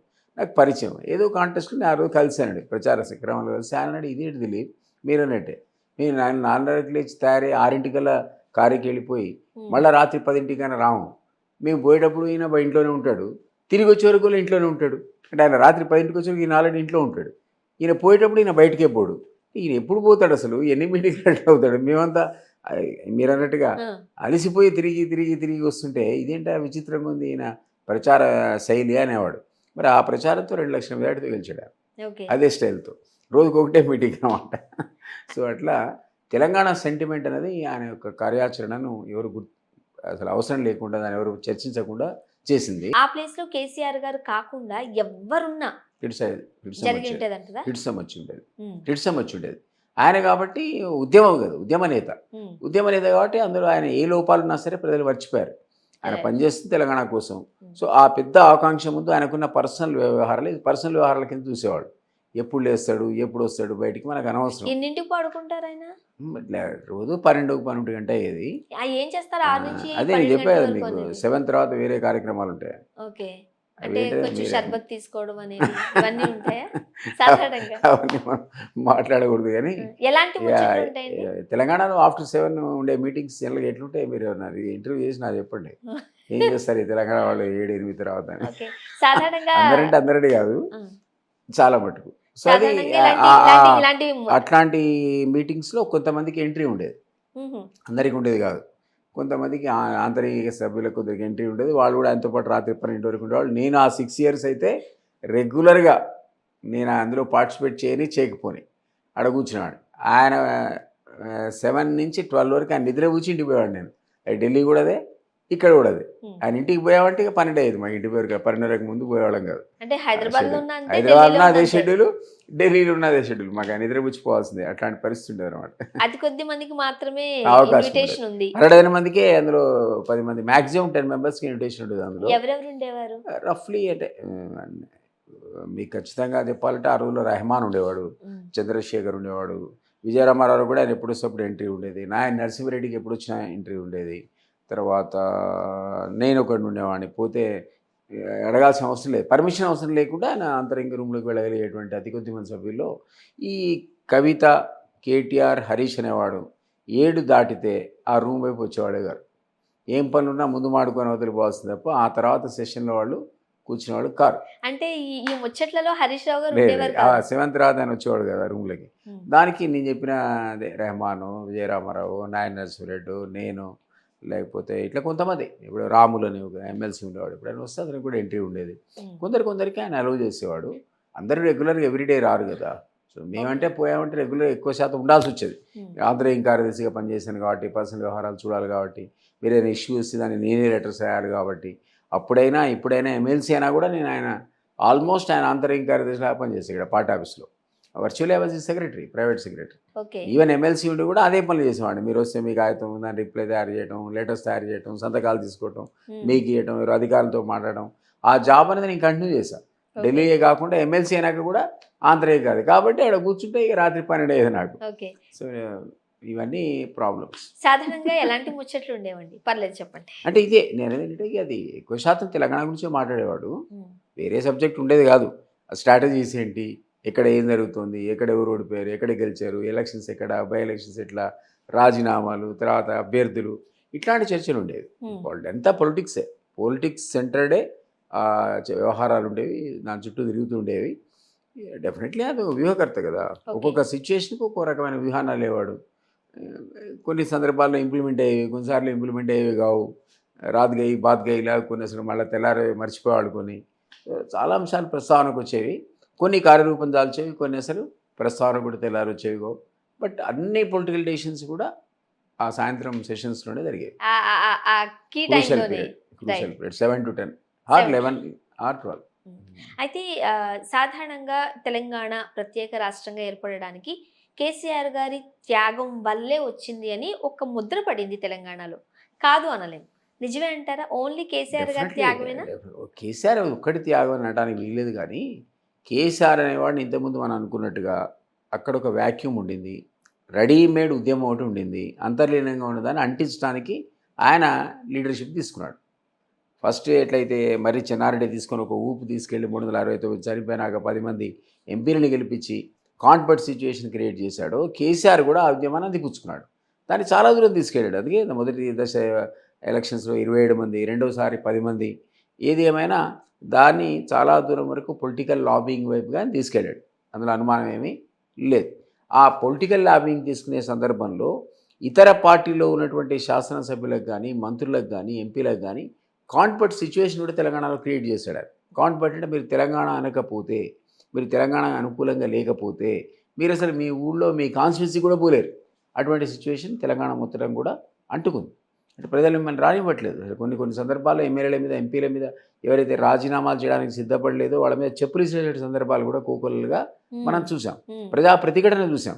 ఆ సిచ్యువేషన్ ఒక వోలటైల్ సిచ్యువేషన్, మొత్తం అంటుకున్నటువంటి సిచ్యువేషన్ అది డెఫినెట్లీ ఆయన లాంటి వ్యూహం వల్ల చాలామంది ఆయన అనుచరుల వల్ల ఒక ఉద్యమకరం వల్ల వచ్చింది. కానీ ఒకానొక దశ లోపల ఆయన కూడా అలసిపోయి ఆయన ఏమనుకున్నాడంటే ఇక నా ఒక్కడితో కాదు ఇది, ఇక కాంగ్రెస్ మన ఒక్కళ్ళం పోరాడితే ఇవ్వదనుకొని జాయింట్ యాక్షన్ కమిటీని ప్రమోట్ చేశాడు. జేఏసీని ప్రమోట్ చేసి దానికి నేతృత్వం అన్నది ఎవరైతే న్యూట్రల్గా ఉంటారని ఆలోచించి న్యూట్రల్గా ఉండేటువంటి ఒక సెన్సిబుల్ ఇంటెలిజెంట్ పర్సన్ ఎవరైనా ఎతికి ప్రొఫెసర్ జయశంకర్ గారి సూచన మేరకు ప్రొఫెసర్ కోదండరామ్ను పెట్టాడు.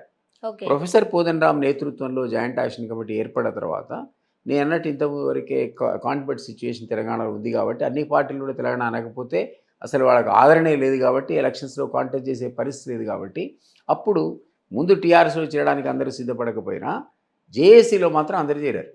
అటు బీజేపీ చేరింది, టీడీపీ చేరింది, కాంగ్రెస్ చేరని వాడే లేడు. అసలు ప్రజా సంఘాలన్నీ కూడా చేరాయి. నేను కూడా విమలకతో కలిసి తెలంగాణ యునైటెడ్ ఫ్రంట్ నడిపాను.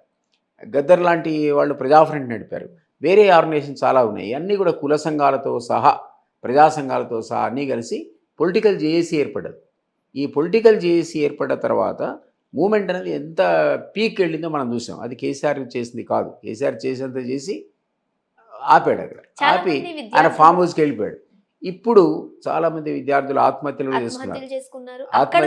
చెప్పాలంటే ఈ విద్యార్థుల బలిదానాలతోనే ఉద్యమం లేచింది. డెఫినెట్లీ ఆ విద్యార్థుల ఆత్మ బలిదానాలతో కాంగ్రెస్ కూడా కదిలిపోయింది. సోనియా గాంధీ కూడా చెలించిపోయింది.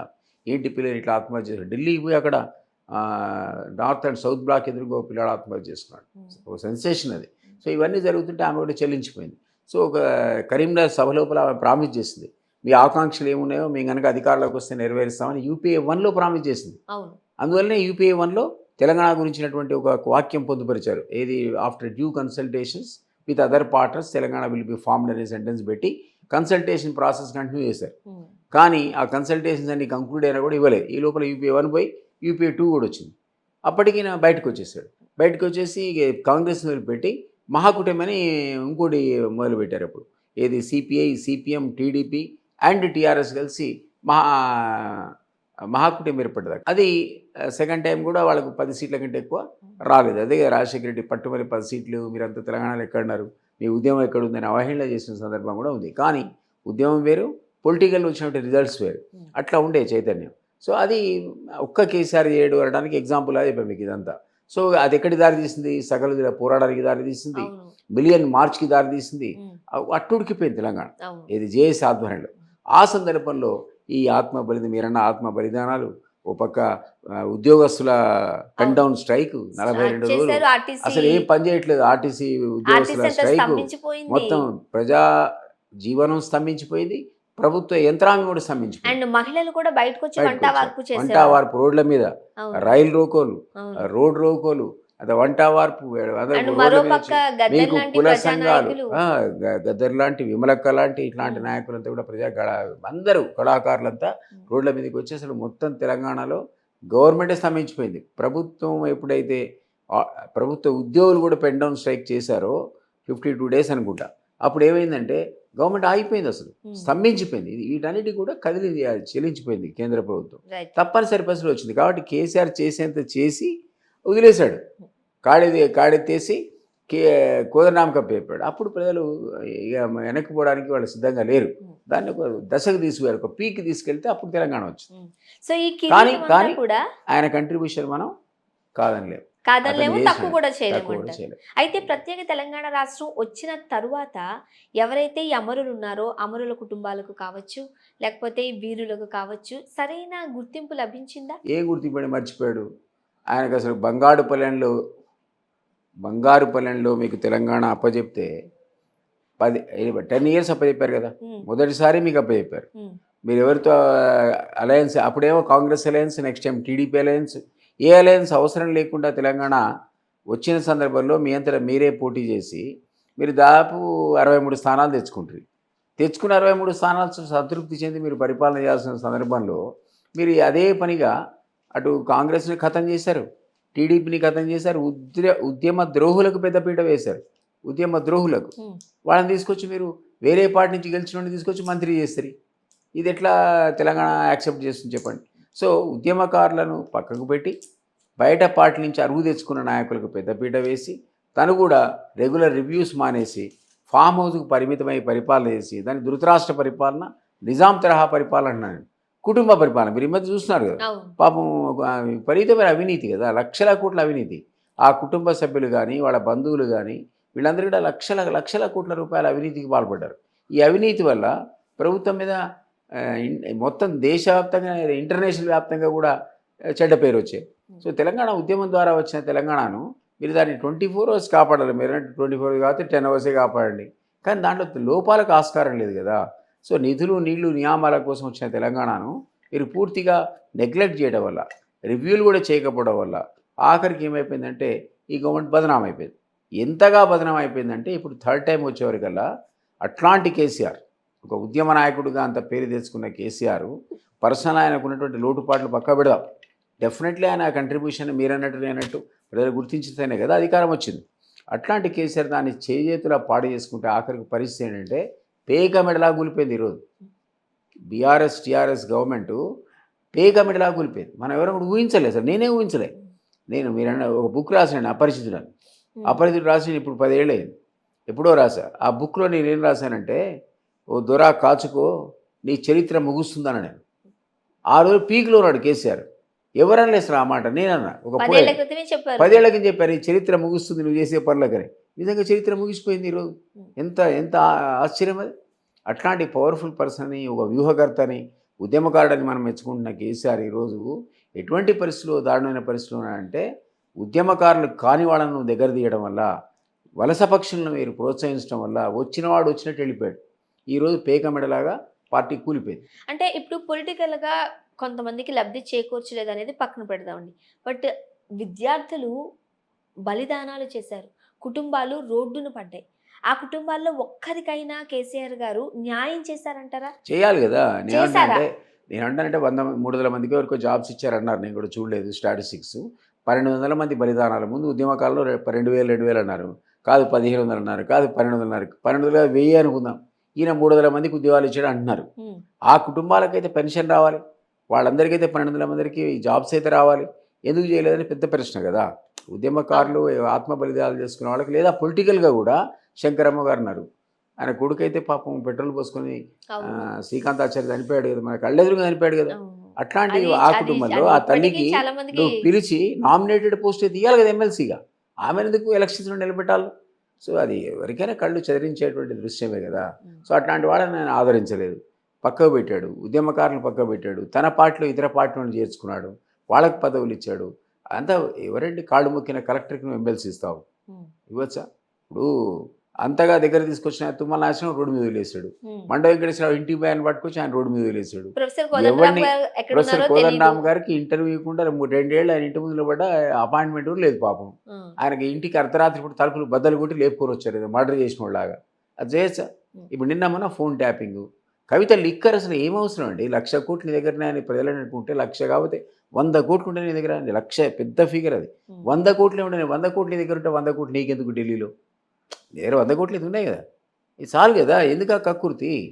ఢిల్లీ పోయి కక్కుర్తి పెట్టి నువ్వు పోయిందాక ఆ సీఎం కూడా పోయాడు జైలుకి. ఇప్పుడు నువ్వు పోతే పోయిన ఆ సీఎం బాయ్, డిప్యూటీ సీఎం బాయ్, వాడికి 1.5 years నుంచి జైల్లో ఉన్నాడు పాపం ఆ డిప్యూటీ సీఎం. ఇక్కడ లిక్కర్ స్కాము అక్కడ అంటించి వచ్చింది పోయి.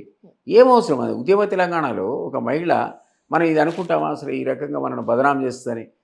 మన యొక్క చరిత్ర మీద ఒక ఏమంటారు మరక, అది ఆమె తెస్తా అనుకుంటామా? ఆమె సరే పక్క పెట్టండి. అంటే ఇవన్నీ తెలియదా కేసీఆర్ గారు? ఏం తెలియదు. అందుకే ధృతరాష్ట్ర పరిపాలన అన్న. ధృతరాష్ట్రం అంటే ఏంటి? అంటే కళ్ళ కంతలు కట్టుకొని పరిపాలన చేసేవాడు అనమాట. ఆయన లేడు కదా పాప, పుట్టుకతో గుడ్డివాడు. ధృతరాష్ట్ర పాలన ఎందుకంటారంటే ఆయన అంధుడు కాబట్టి. అంధుడి పరిపాలన ఉండదు అది పాపం కేసీఆర్ లాంటి వాడు ధృతరాష్ట్ర పరిపాలన చేస్తే ఎట్లా? అది అట్లా పక్క పెట్టండి. ఇప్పుడు ఒక ఆయన 200 కోట్లు దొరికినాయట పోతే, ఐటీ దాడులు చేస్తే అల్మారాలో మందుల బదులు, ఆ మందుల డబ్బాల బదులు కట్టల కింద పడ్డాయి. మిషన్లు పెట్టి లెక్క పెడితే 200 కోట్లు వచ్చాయట. అంత డబ్బులు ఇల్లీగల్ మనీ నీ దగ్గర ఉంటే ఆయన ఏమని గౌరవించాడు? ఈయన అరెస్ట్ చేసే బదులు ఆయన తీసుకొచ్చి రాజ్యసభ ఇచ్చాడు 6 ఏళ్ళు. ఒక ఆయన 300 కోట్లు అట పాపం మన మైనింగ్ డిపార్ట్మెంట్కి ఎగ్గొట్టాడట. ఆయనకేమో 2 సంవత్సరాలకు మళ్ళీ రెండోసారి కూడా నామినేట్ చేశాడు రాజ్యసభకి. ఇది ఆ పద్ధతి. ఉద్యమం చేసి తెచ్చుకున్న తెలంగాణలో ఉద్యమకారులను గౌరవించుకోవాలా, మీరు అన్నట్టు ఎవరైతే బలిదానాలు ఇచ్చారో ఆ కుటుంబాలు గౌరవించుకోవాలా, వాళ్ళకి పదవులు ఇవ్వాలి. కానీ ఈ డబ్బు దొంగలను ఇట్లాంటి వాళ్ళ లంగాలను పట్టుకొచ్చి మంత్రి పదవులు ఇచ్చి ఎంపీలు చేసి కాళ్ళు మొక్కిన కలెక్టర్ని ఎమ్మెల్సీ చేసి ఈ పద్ధతిలో పరిపాలిస్తే అందుకనే 10 ఏళ్లలో ప్రజలు తిరస్కరించారు. నేను చీత్కారాలు అందుతున్నాడు ఈరోజు. సత్కారాలు పొందినటువంటి కేసీఆర్ చీత్కారాలకు గురైనటువంటి పరిస్థితి ఎవరైనా ఊహించారా? నేను ఊహించినట్టు అందుకే రాశాను చరిత్ర ముగుస్తుందని. సాధారణంగా నిధులు, నియామకాలు, నీళ్లు. నీళ్లు ఈ స్లోగన్తో తెలంగాణ రాష్ట్రం ఏర్పడింది.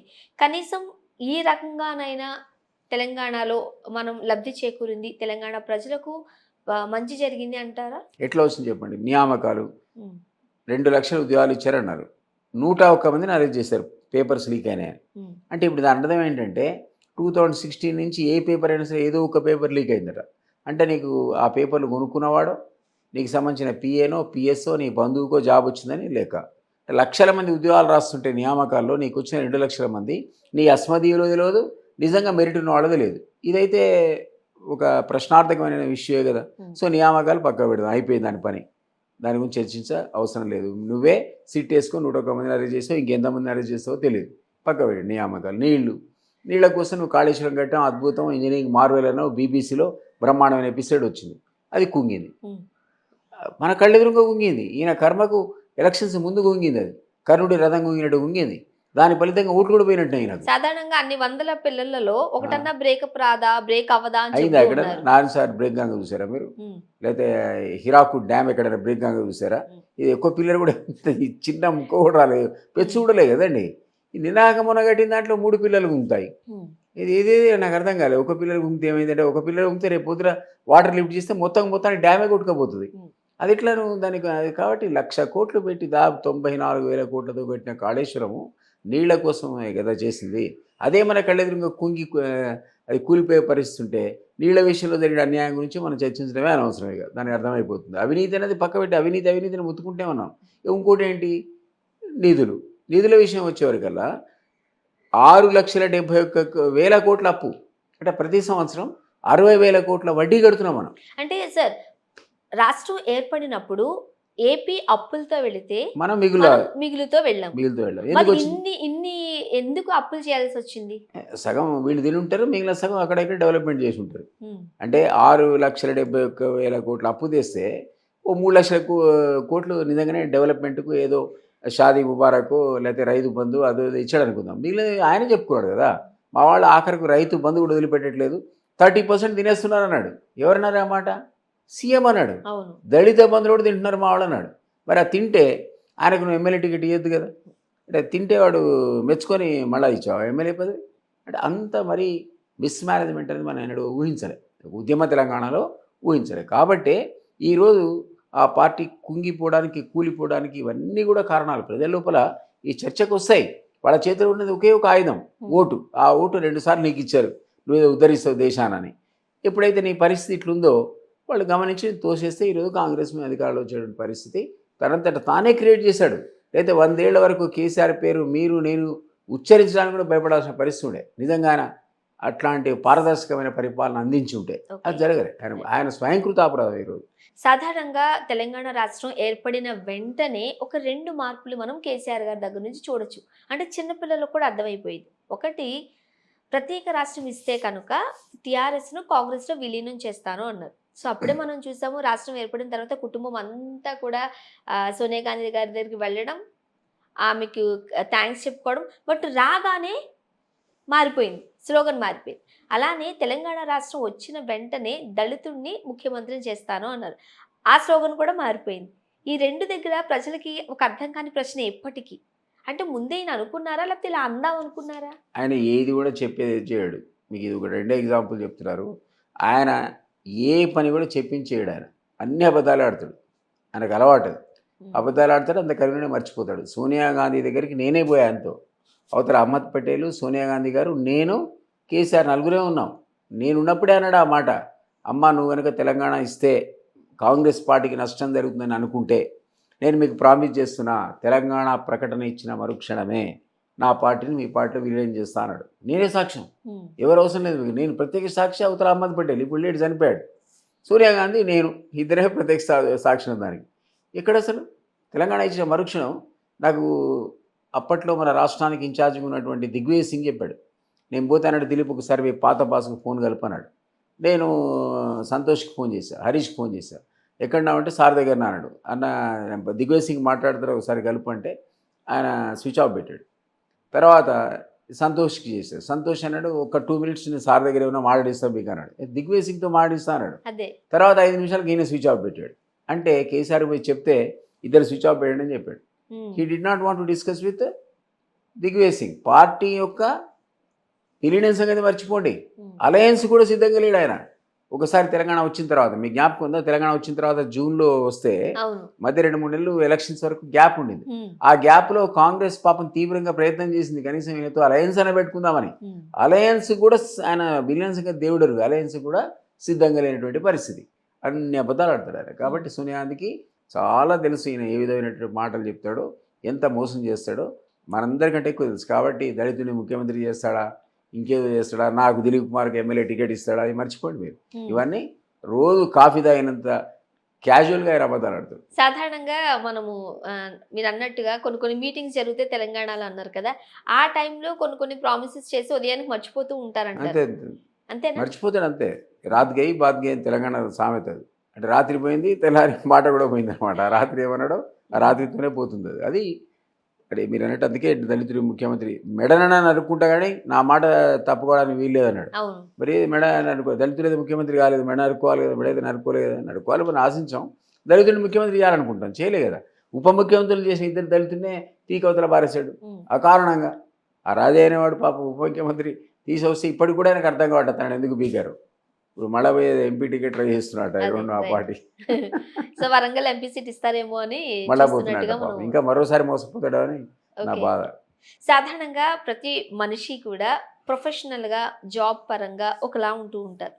పర్సనల్గా మన మన పర్సనాలిటీ వేరు. కేసీఆర్ గారు ఎలా ఉంటారు?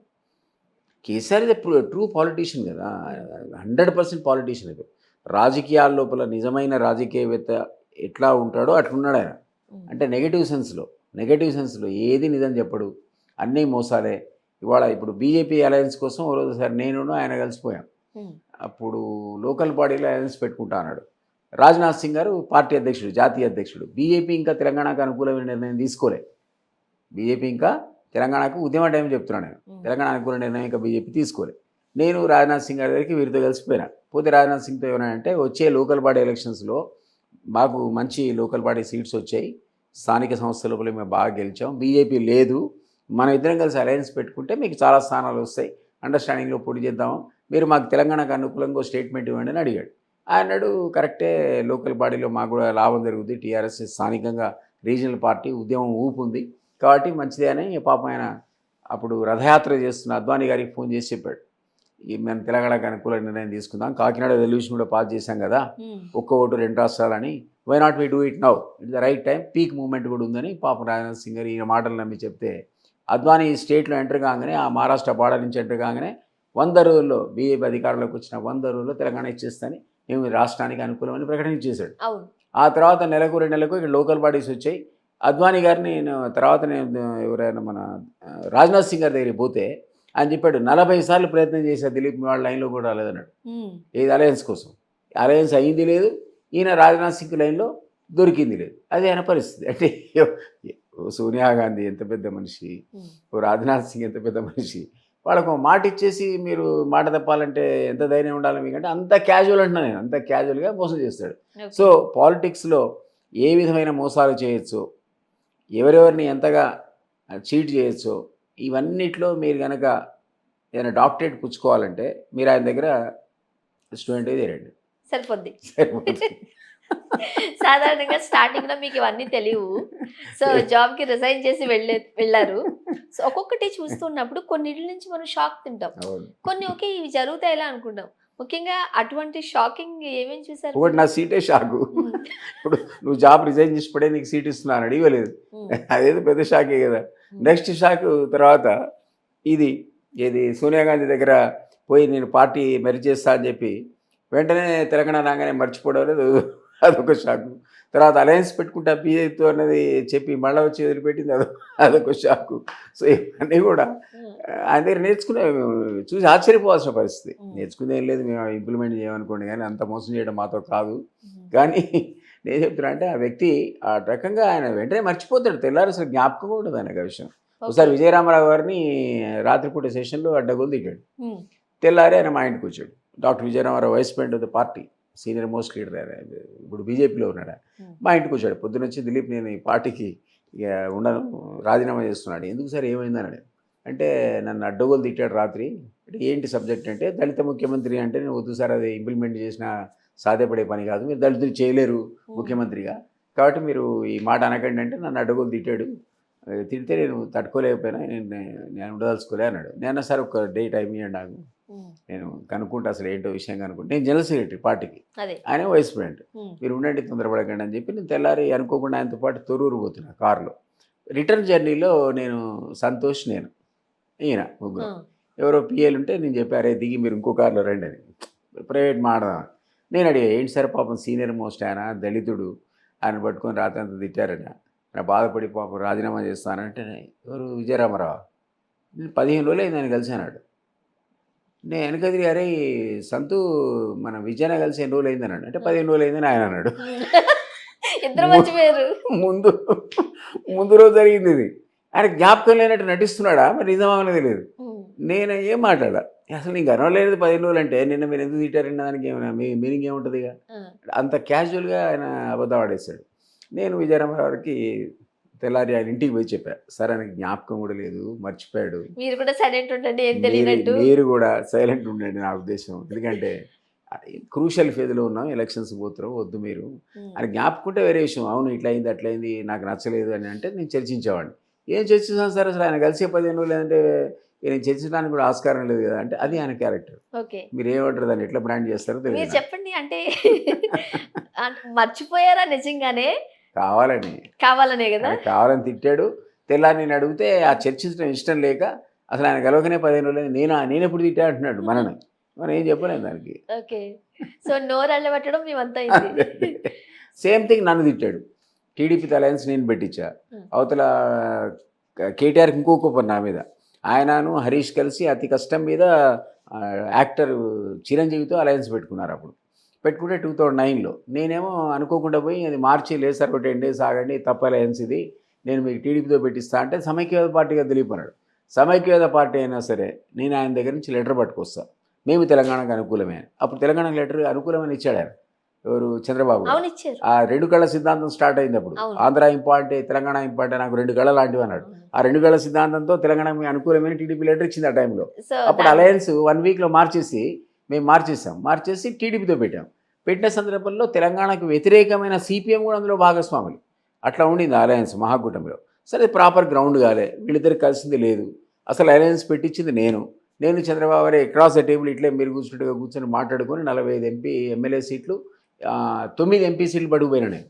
ఆయన అన్నాడు నువ్వు ఒక్కడివే చేస్తే బదనాం అవుతావు దిలీప్, కమిటీ ద్వారా పో అన్నాడు. అంటే కమిటీలో అప్పుడు కేటీఆర్, హరీష్, ఈటల రాజేందర్, మన నిరంజన్ రెడ్డి, నేను, జగదీశ్వర్ రెడ్డి అందరం కలిసిపోయినాం. ఒక కమిటీ షేప్లో పోయి మళ్ళీ సేమ్ డిస్కస్ చేసి 2 మార్పులు అటు ఇటు చేసుకొని 9 ఎంపీ సీట్లు 45 ఎమ్మెల్యే సీట్లు తీసిపోయి ఆయనకి ఇచ్చాం. ఎవరికి, మా మాజీ బాస్ గారికి ఇచ్చేసిన తర్వాత ఒక 15 రోజుల తర్వాత ప్రాపర్ గ్రౌండ్ సెట్ కాలేదు, ఏదో లోకల్ మిస్అండర్స్టాండింగ్ చూస్తే నన్ను పిలిచి అడ్డగోలు తిట్టాడు. ఎట్లయితే విజయరామరావు తిట్టాడు అట్లా తిట్టాడు. నాకు చెప్పుకోవడానికి ఎవరు లేడు, విజయరామరావు కన్నా నేనున్నా మా ఇంటికి, నేను పోయి ఎవడికి చెప్పుకోవాలి నాకు అర్థం కాదు, ఎవడికి చెప్పుకోవడానికి లేదు అక్కడ. నేను వెంటనే అదే రోజు తిట్టినప్పుడే లేచి, సార్ నేను వేరే పని చేయను, this my last day of working అన్న. ఎందుకంటే ఉన్నంత వరకు నా శాయశక్తుల చిత్తశుద్ధితో పనిచేశాను. తిట్లేవాడు తింటాడు. ఇక అసలే ఆత్మగౌరవ పోరాటం, తెలంగాణ అంటేనే ఆత్మగౌరవ పోరాటం. ఇక ఆత్మగౌరవం లేనప్పుడు ఎందుకు చేస్తాం. నేను చేయట్లేదు, లేచి వెళ్ళిపోతే పిలిచాడు, నేను రేపు పొద్దున రిజల్ట్ వస్తుంది, నేను హోమ్ మినిస్టర్ చేద్దాం అనుకున్నాను, నేను క్యాబినెట్ డ్రాప్ చేస్తున్నాను, చేసేయండి అన్న. నన్ను మంత్రివర్గం నుంచి డ్రాప్ చేసాడు. అప్పుడు చేశాడంటే తెల్లారి ఆయన అధికారంలోకి వచ్చింది లేదు, రాజశేఖర్ రెడ్డి మళ్ళీ అధికారంలోకి వచ్చాడు. మళ్ళీ పిలిచి నువ్వు ఏదో ఎగురుతున్నావు పోతున్నావు, 3 నెలలు గిరగిరా తిరిగి ఇంటికి కిరాయి కట్టలేక, అంటే ఆఫీస్ ఇంటికి కిరాయి కట్టలేక, టెలిఫోన్ బిల్ కట్టలేక, అంటే ఆఫీస్ టెలిఫోన్ బిల్ లేక, కారు కిరాయి కట్టలేక, మళ్ళీ నా ఇంటి ముందు వచ్చి నిలబడతామనండి. సరే ఒకవేళ అదే నా ఫేట్లో రాసుంటే అది జరగని కానీ నేను మాత్రం ఏదో పని ఇప్పటికైతే చేయాలి. ఉండను. నేను చేయనని వెళ్ళిపోయాను. పోతే నేను కేసీఆర్ గారు ఎప్పటి నుంచి. ఆ తర్వాత 3 ఇయర్స్కి తెలంగాణ వచ్చింది, ఆయన ముఖ్యమంత్రి అయ్యాడు. రెండోసారి ముఖ్యమంత్రి నేను కలవలేదు. ఇంతవరకు నాకు ఫేస్ టు ఫేస్ కేసీఆర్ అనేవాడు. నేను పోయింది లేదు, ఆయన కలిసింది లేదు. నమస్కారం. హరీష్ వచ్చి చెప్పాడు, అరే నన్ను కూడా తిట్టాడు కదా సార్, విజయరామారావు తిట్టాడు, ఎంతమంది తిట్టాడు, మీరు కూడా కాస్త పెద్ద మనసు చేసుకొని అదేదో మర్చిపోయి రావచ్చు కదా అంటే, నేను అట్లా మర్చిపోయాడు కాదు. అంటే అంత ఘోరంగా తిడతారా? అయ్యా ఆ భాష చెప్తే మీరు బాధపడి ఇంటర్వ్యూ క్లోజ్ చేస్తారు ఇక్కడికి. ఎలా ఉంటుంది సార్? మనకు ఉద్యోగ బూతులు కానీ. ఓకే. సో అవి భరించడం కష్టం. సో చాలామంది తిట్టాడు కదా, చంద్రశేఖరరావు తిట్టి ఎలాగొట్టాడు, రెహమాన్ తిట్టి ఎలాగొట్టాడు, తర్వాత మీకు విజయరామారావు, తర్వాత ప్రకాష్ బండబుల్ తిట్టి ప్రకాష్ వెళ్ళిపోయి మళ్ళీ సర్దుకొని మొహం తుడుచుకొని వెళ్ళిపోయాడు, మొహం కొడుకొని మళ్ళీ వెనక్కి వెళ్ళిపోయాడు. అందుకే ఇరిగేషన్ కార్పొరేషన్ చైర్మన్ ఎప్పుడైనా పిలిచి అడగండి, మిమ్మల్ని కేసీఆర్ ఎప్పుడైనా తిట్టాడా, నేనే సాక్ష్యం తిట్లకి. అంటే ఆ తిట్లు భరించామనుకోండి, మనకు సముచిత స్థానం కల్పిస్తారా? ఎవడికి కావాలి ఆత్మగౌరవ పోరాటం అని అంటుంటే మీరు మరి అదే మనం మంత్రి చేస్తాడని ఆత్మగౌరవం పోగొట్టుకుంటాం. కొంతమంది ఉన్నారు కదా మరి, ఉన్నవాళ్ళు ఉన్నారు మరి, Okay. పడి ఉన్నవాళ్ళు దానికి సరైనటువంటి స్థానం దొరికిందేమో మనకు తెలియదు. ఒక రకంగా చెప్పాలంటే మరి వాళ్ళను కూడా అట్లాగా కాస్త అది క్యారెక్టర్ అవుతుంది. ఎవరో తిడతాడు, ఎవరు గందరగోళం క్యారెక్టర్. ఇందులో 2 విషయాలు ఉంటాయి సార్. మ్మ్. ఒక్కొక్కసారి మనం ఆ టైంలో కాస్త ఎక్కువ అయినప్పుడు ఆ ఫ్లోలో అనడం వేరు. మీకు బెస్ట్ ఎగ్జాంపుల్స్ కవిత, కేటీఆర్, హరీష్. మ్మ్. సరే తిట్టినప్పుడు తిట్టాడు హరీష్ కూడా, కేటీఆర్ తిట్టాడు, నా ముందే తిట్టాడు, అది వేరే విషయం. కానీ వీళ్ళెవరు కూడా సాయంత్రం 7 దాటిన తర్వాత ఆ రూమ్లో ఉండరు. ఎందుకంటే వాళ్ళ అనుభవం ద్వారా నేర్చుకున్నారు. 7 తర్వాత ఉంటే ఏమవుద్దో వాళ్ళకి తెలుసు, కాబట్టి వాళ్ళు పోరు. మీరు పోయారు కాబట్టి మీరు తప్పదు, మీ కర్మ. అంతేగా. నేను ఆ సందర్భంలో 5-6 ఏళ్ళు ఉన్నా అట్లా. ఆ రోజు నాకు మూడింది అది. ఓకే. సో మీకు కూడా తప్పలేదు. ఇక మరి ఫేస్ చేసి వెళ్ళిపోయారు, నేను అంతే వదిలేసి వెళ్ళిపోయారు. రైట్. సో ఇది కరెక్ట్ కాదు. ఒక లీడర్ అనేవాడు సమయాన్ని పాటించాలి, అవతలి వాడి యొక్క స్టేటస్ కూడా చూడాలి. ఇప్పుడు ఏదో మనం ఇంట్లో ఉన్న ఫ్యామిలీ మెంబర్స్ తిట్టుకుంటే వాడు చచ్చినట్టు పడి ఉంటాడు, కొడుకు భార్య, మళ్ళీ తర్వాత వాళ్ళని తిడుతుండొచ్చు, మనకు తెలియదు. కానీ అదే తిట్లు తెల్లారితే ఈయన తిడతారేమో వాళ్ళు, మనకు తెలియదు, కొడుకు కానీ భార్య కానీ. అదొక ఫ్యామిలీ, మీకు అది సాధ్యపడుతుంది. కానీ బయట వాళ్ళు ఎట్లా టాలరేట్ చేస్తారు. సో అది ఇతర నాయకులతో ఉన్నప్పుడు ఆ సమయాన్ని కోల్పోకూడదు అన్నది నేను అనుకుంటా. అదే ఆయన చాలా సందర్భాల్లో అది పట్టించుకునేవాడు కాదు, దానివల్ల నష్టపోయాడు చాలా సందర్భాలు. చాలా సీనియర్ లీడర్స్ ఆయన వదిలేసి వెళ్ళిపోయారు. ఓన్లీ ఆ మాటల ధాటికి ధాటి తట్టుకోలేక. తట్టుకోలేక. ఓకే సార్, సాధారణంగా కేసీఆర్ గారు ఎప్పుడు మీరు ఆన్ లోనే కేసీఆర్ గారి ఉంటారు. క్యారెక్టర్ గురించి అడిగారు కాబట్టి చెప్పారు. రైట్. ఇది పర్ఫెక్ట్ ఎగ్జాంపుల్ మీకు అది. కేసీఆర్ గారు ఎప్పుడు ఆన్ లోనే ఉంటారు అని వింటూ ఉంటాం. ఆన్ అంటే మీకు అర్థమైందని నేను అనుకుంటున్నాను. 7 o'clock అని టైం కూడా చెప్పినాక మీరు మళ్ళీ ఎప్పుడు అని అంటారు ఏంటి? అండ్ మార్నింగ్ టైంలో కూడా ఆయన అది ఏదైనా- కాదనే కదా నేను చెప్పింది, మ్మ్. కాదనే కదా నేను అర్థం. ఓకే. ఈవినింగ్ 7 తర్వాతనే గంట కొడతారని చెప్పాను మీకు. అంతే మీరు ఇంకా ఎలాబొరేట్ చేసి అడిగితే నేను అంటే చాలా క్లియర్ సాధారణంగా- చెప్తున్నా, మార్నింగ్ కాదు. కాదా? సాధారణంగా మనం వింటూ ఉంటాం, స్పీచెస్ ఇస్తూ లేదు, ఉన్నప్పుడు లేదు, ఆయన ఆన్ లో లేదు. ఉంటేనే ఇవ్వగలుగుతారు, అంత లేదు. ధాటిగా మాట్లాడగలుగుతారు అంటూ ఉంటారు. తప్పదు. తప్పు. ఆ డిసిప్లిన్ అనేది డెఫినెట్లీ అనుకుంది. మ్మ్. ఈవినింగ్ 7 దాకా ఏమీ జరగదు అక్కడ. ఓకే. సో పొద్దున మాట్లాడే సభలన్నీ కూడా సో ఇండియా మాట్లాడతారు. సో లేకుండా అనట్టు అంత ఉద్యమ నేత ఆయన, అంత అద్భుతమైన స్పీచెస్ ఇచ్చాడు. మామూలు స్పీచ్లు అవి అవును. ప్రొవోకేటివ్ స్పీచెస్, నాలుక తీరేస్తా, మ్మ్. పేగులు తెంపేస్తా అనేటువంటి. మా అప్పుడు ఆంధ్ర వాళ్ళని తిట్టిన తిట్లు అసలు ఎవరిని తిట్టాడా? ఆంధ్రలో పుట్టినవాడంతా రాక్షసులే. మ్మ్. అది ఆయన లంక, కూడా పుట్టింది ఆంధ్రలోనే అది అంటారుగా? అది లంక. లంకలో మరి నాయకులే రాక్షసులా లేదా ప్రజలు కూడా రాక్షసులా అని ఎవడో విలేకరు అడిగాడు పాపం. అవును. అడిగితే ఆ లంక అది ఆడ పుట్టిన ప్రతి ఒక్క రాక్షసుడే అన్నాడు ఆయన. అని మొదటి శాఖపై అక్కడ పెట్టాడు. బీఆర్ఎస్ మొదటి శాఖ ఎక్కడ తెరిచాడు? లంకలో తెరిచాడు. మ్మ్. అందుకనే పాపం బీఆర్ఎస్ సక్సెస్ కాలే. అవును. లంకలో ఎవరు ఆదరించలే, ఇటు మహారాష్ట్రలో ఆదరించలే, కర్ణాటకలో ఆదరించలే. కాబట్టి బీఆర్ఎస్ ఫెయిల్యూర్. మ్మ్. బీఆర్ఎస్ ఫెయిల్యూర్ అయింది. అసలు తెలంగాణ పదాన్ని ఎత్తేసి, టీఆర్ఎస్లో తెలంగాణ పదాన్ని ఎత్తేసి బీఆర్ఎస్ ఎప్పుడైతే పెట్టాడో రాంగ్ డెసిషన్.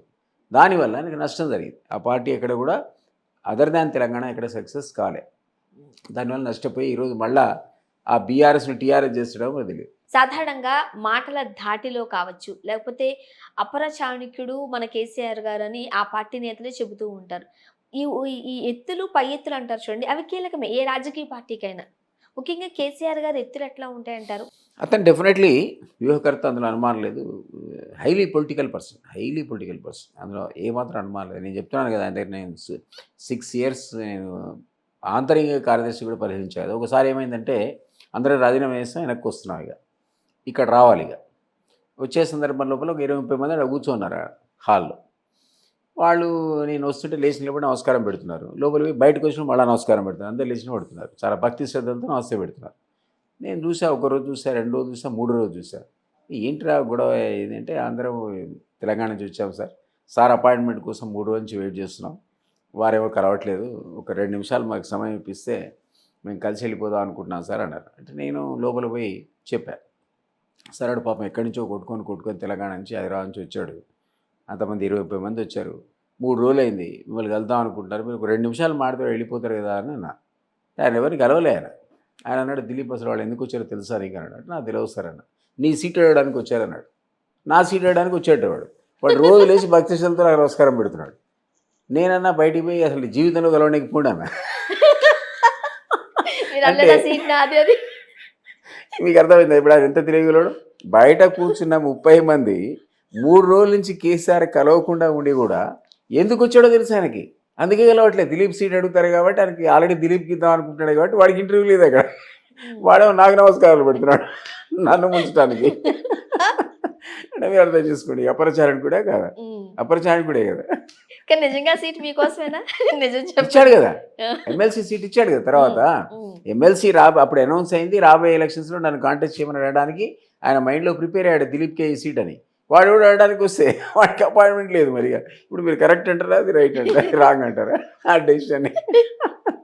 సో నా స్వీయ అనుభవం కదా, అది అంత తెలివిలోడు ఆయన. మనిషిని కలవకుండా కూడా, అంటే ఆవలిస్తే పేగు లెక్క పెడతారంటారు కదా, ఆ టైప్ అని వాడారు. ఆవలించకుండా పేగు లెక్క పెడతాడు.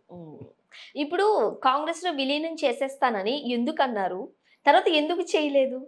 అప్పుడున్న అవసరానికి తెలంగాణ మీద డెసిషన్ తీసుకోవాలి, తెలంగాణ ప్రకటన రావాలి అంటే ఆ మాట అంటే ఇస్తారు అన్న తర్వాత ఇక తెలంగాణ అసలు తెలంగాణ ఇచ్చినాక టీఆర్ఎస్ పార్టీ లేదు, మొత్తం మా దాంట్లో వస్తుందని అనుకున్నాక అధినేత్రి మాత్రం అధినాయకురాలకి ఓ సాటిస్ఫాక్టరీ కదా, ఏం కాదులే మహా అయితే మనం అనౌన్స్ చేసినా మొత్తం పార్టీ మనకు వచ్చేస్తుంది అనుకుంటుంది కదా.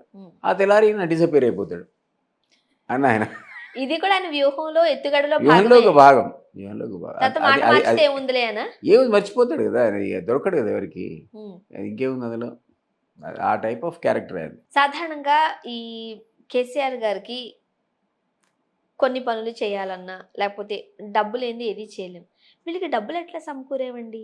ఇన్ని ఆస్తులు, ఇన్ని కోట్లు ఎలా సమకూర్చుకున్నారు? అంటే ఉద్యమ కాలంలో కూడా వీళ్ళు విపరీతంగా సంపాదించారు. హరీష్ కానీ కేసీఆర్ కానీ.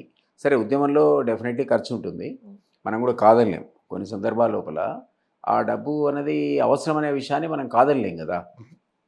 మీకు చిన్న ఎగ్జాంపుల్ చెప్తా. అంటే అందరి దగ్గర డబ్బులు తీసుకునేవాళ్ళు, హరీష్ కూడా బెదిరించేవాడు, కేసీఆర్ కూడా బెదిరించేవాడు డబ్బులను కావాలని. ఉద్యమం అనేది ఒక పెద్ద నేపథ్యం కదా. సో మీకు ఎగ్జాంపుల్ లాగా ఏంటంటే, ఒకసారి పద్మాలయ స్టూడియోస్ ఆది శేషగిరిరావు గారు ఫోన్ చేశారు నాకు. కృష్ణ, గడ్డంనేని కృష్ణ బ్రదర్ అయ్యారు. ఆయన ఫోన్ చేసి ఏంటంటే, మీ టీఆర్ఎస్ కార్యకర్తలంతా వచ్చి మా దగ్గర జెండాలు పాతారు, ఏది పద్మాలయ స్టూడియోస్ ఉద్యమ కాలంలో, గోవాక్ అని, ఆంధ్ర గోవాక్. అంటే సార్ కాపాడాలి మీరంటే సరే అని నేను I was in a very good position, virtually number 2 in the party. నేను రిటర్న్ వచ్చాము రాజీనామా చేసి ఎమ్మెల్సీగా కాంటెస్ట్ చేయడానికి. I was about to contest. ఇక నేను 2007లో కాంటెస్ట్ చేయడానికి రెడీగా ఉన్నా. ఆ టైంలో ఆయన నాకు రిక్వెస్ట్, గడ్డంనేని కృష్ణ ఆయన పాపం వెరీ నైస్ పర్సన్. దానిలో కూడా ఫిల్మ్ ఇండస్ట్రీలో కృష్ణ గారికి చాలా మంచి పేరు, మంచి సౌమ్యుడు, చాలా సౌమ్యుడు. అసలు కొంతమంది నిర్మాతలు చెక్కులు ఇస్తే అది బౌన్స్ అయ్యేవాట. ఏంటంటే బౌన్స్ అయింది, వీడు కేసు పెడదామంటే చిచ్చి కేసు అయింది, డబ్బులు లేవు కాబట్టి బౌన్స్ అయింది, పాపం డబ్బులు లేవు అంటాడట. ఆ టైప్ ఆఫ్ క్యారెక్టర్ అతను, చాలా మంచివాడని పేరు. నేను ఫిల్మ్ ఇండస్ట్రీతో నాకు సంబంధాలు తక్కువ కానీ. సో నేను కేసీఆర్ దగ్గర పోయి చెప్పాను, సార్ ఇది పాపం కృష్ణ గారు వాళ్ళ ఫ్యామిలీ అంతా మంచివాళ్ళు కదా, మన కార్యకర్తలు పోయి జెండాలు పాతారట, ఒక మాట మీరు చెప్తే. అంటే ఆయన అన్నాడు, దిలీప్ ఒక పని చేయి, నువ్వు హరీష్తో మాట్లాడన్నాడు. సరే అని నేను హరీష్కి ఫోన్ చేశాను. హరీష్ అన్నాడు, సార్ ఒక పని చేయండి, మీరు కేసీఆర్తో మాట్లాడన్నాడు. అంటే ఇద్దరు కూడా అండర్స్టాండింగ్తోనే పాతారు అక్కడ. ఈయన తెలియకుండా ఆయన కాదు, ఆయన తెలియకుండా ఈయన కాదు. నేను చెప్పిన హరీష్ ఆల్రెడీ చెప్పా కేసీఆర్కి, నీ కూడా చెప్తున్నా, తెల్లారి వాళ్ళందరినీ జెండాలు పీకేయమని చెప్పారు. ఆ జెండాలు పీకేశారు. ఎందుకు పెట్టే పాతారు చెప్పాలి మీరే. నేను మీకు చెప్పను. చెప్పరు. అర్థం చేసుకోండి. ఆ రకంగా తెలంగాణ ఉద్యమాన్ని అడ్డం పెట్టుకొని కూడా చాలామంది ఇండస్ట్రియల్స్ దగ్గర ఈ ఎవరైతే వీళ్ళ ఉన్న ఎడ్యుకేషన్ ఇన్స్టిట్యూషన్ దగ్గర విపరీతమైన డబ్బులు వసూలు చేస్తారు వీళ్ళు ఉద్యమ టైంలోనే. ఇక అది అలవాటు కింద మారిందో మరి గ్రహపాఠం అని తెలియదు కానీ ఇప్పుడు గ్రహపాఠం అన్నారు. అదే కంటిన్యూషన్లో అధికారం కూడా చేతికి వచ్చినాక ఆ కలెక్షన్ లక్షల కోట్లకు చేరడం మనం చూసాం. సాధారణంగా దాని పర్యవసానంగా ఇప్పుడు పాపం కూతురే పోయి జైల్లో ఉండాల్సిన పరిస్థితి వచ్చింది. అదే మరి సాధారణంగా సార్ ఇలాంటి టైంలో కొంతమందికి డమ్కీలు ఇచ్చారని చెబుతూ ఉంటారు. అదే కొంతమంది మీకు తేరుకోలేని ఇప్పుడు డమ్కీలు. డమ్కి అని అదే కదండి. హరీష్ రావు ఆధ్వర్యంలో కార్యకర్తలు పోయి మీ ఇంట్లో జెండాలు బాధితే మీరు ఉంటారు అసలు హైదరాబాద్లో? ఆ పరిస్థితి కదా వాళ్ళది, పద్మాలయ వాళ్ళది. సో అట్లా దమ్కి అంటే అదే. అంటే సరే దానికి బ్యాక్గ్రౌండ్ అంటే వెనక ఉద్యమం ఉంది కదా అడ్డం. మీకు ఇంకో సందర్భంలో నాకు అల్లు అరవింద్ గారు ఫోన్ చేశారు. అల్లు అరవింద్ గారు అల్లు నిర్మాత.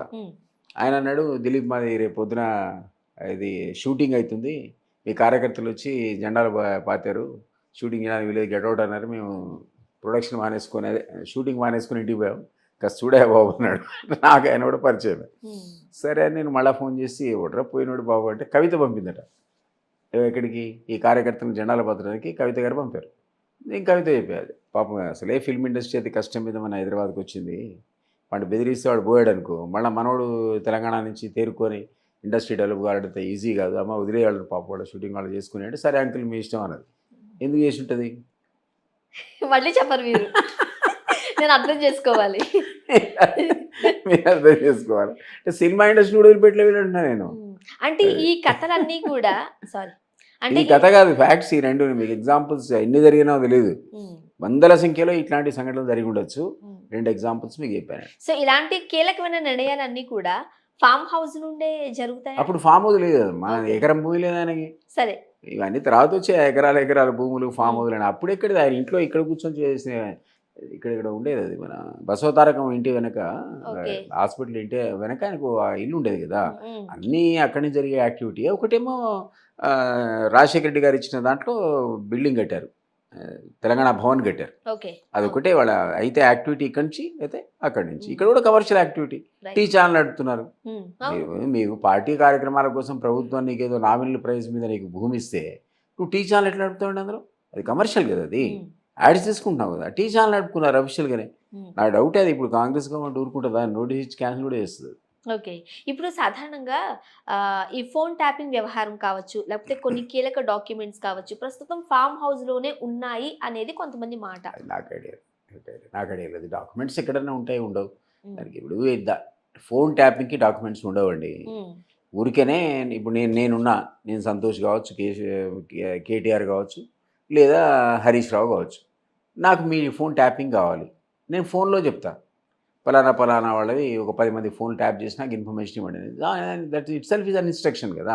దానికి రైటింగ్లో డాక్యుమెంట్ ఉండదు, దానికి డాక్యుమెంట్ ఉండదు. వీళ్ళు కలెక్ట్ చేసే డాటా ఏమన్నా మీరు అన్నట్టు ఎవరితో మాడారు, మీరు ఎవరితో మాడారు, మీ కాల్ ఎవరికి వచ్చిందనే డాక్యుమెంట్స్ బహుశా ఉంటే ఉండొచ్చు. అది డాటా అయితే కలెక్ట్ చేయాలి కదా. ఆ డాటా కలెక్ట్ చేసిన డాటా ఎక్కడైనా ఉంటే మీరు అన్నట్టు ఫామ్ హౌస్లోనో లేకపోతే ఇక్కడ పార్టీ ఆఫీస్లోనో ఆయన ఇంట్లోనో వాళ్ళు ఏమైనా మొత్తం డాక్యుమెంట్స్ పెట్టుకుని ఉండొచ్చు, కానీ ఇన్స్ట్రక్షన్స్ ఆధారాలు ఉండవు. ఇన్స్ట్రక్షన్స్ వర్బలే. సార్ ఆ మధ్య కాలంలో ఒక న్యూస్ బాగా వైరల్ అయింది.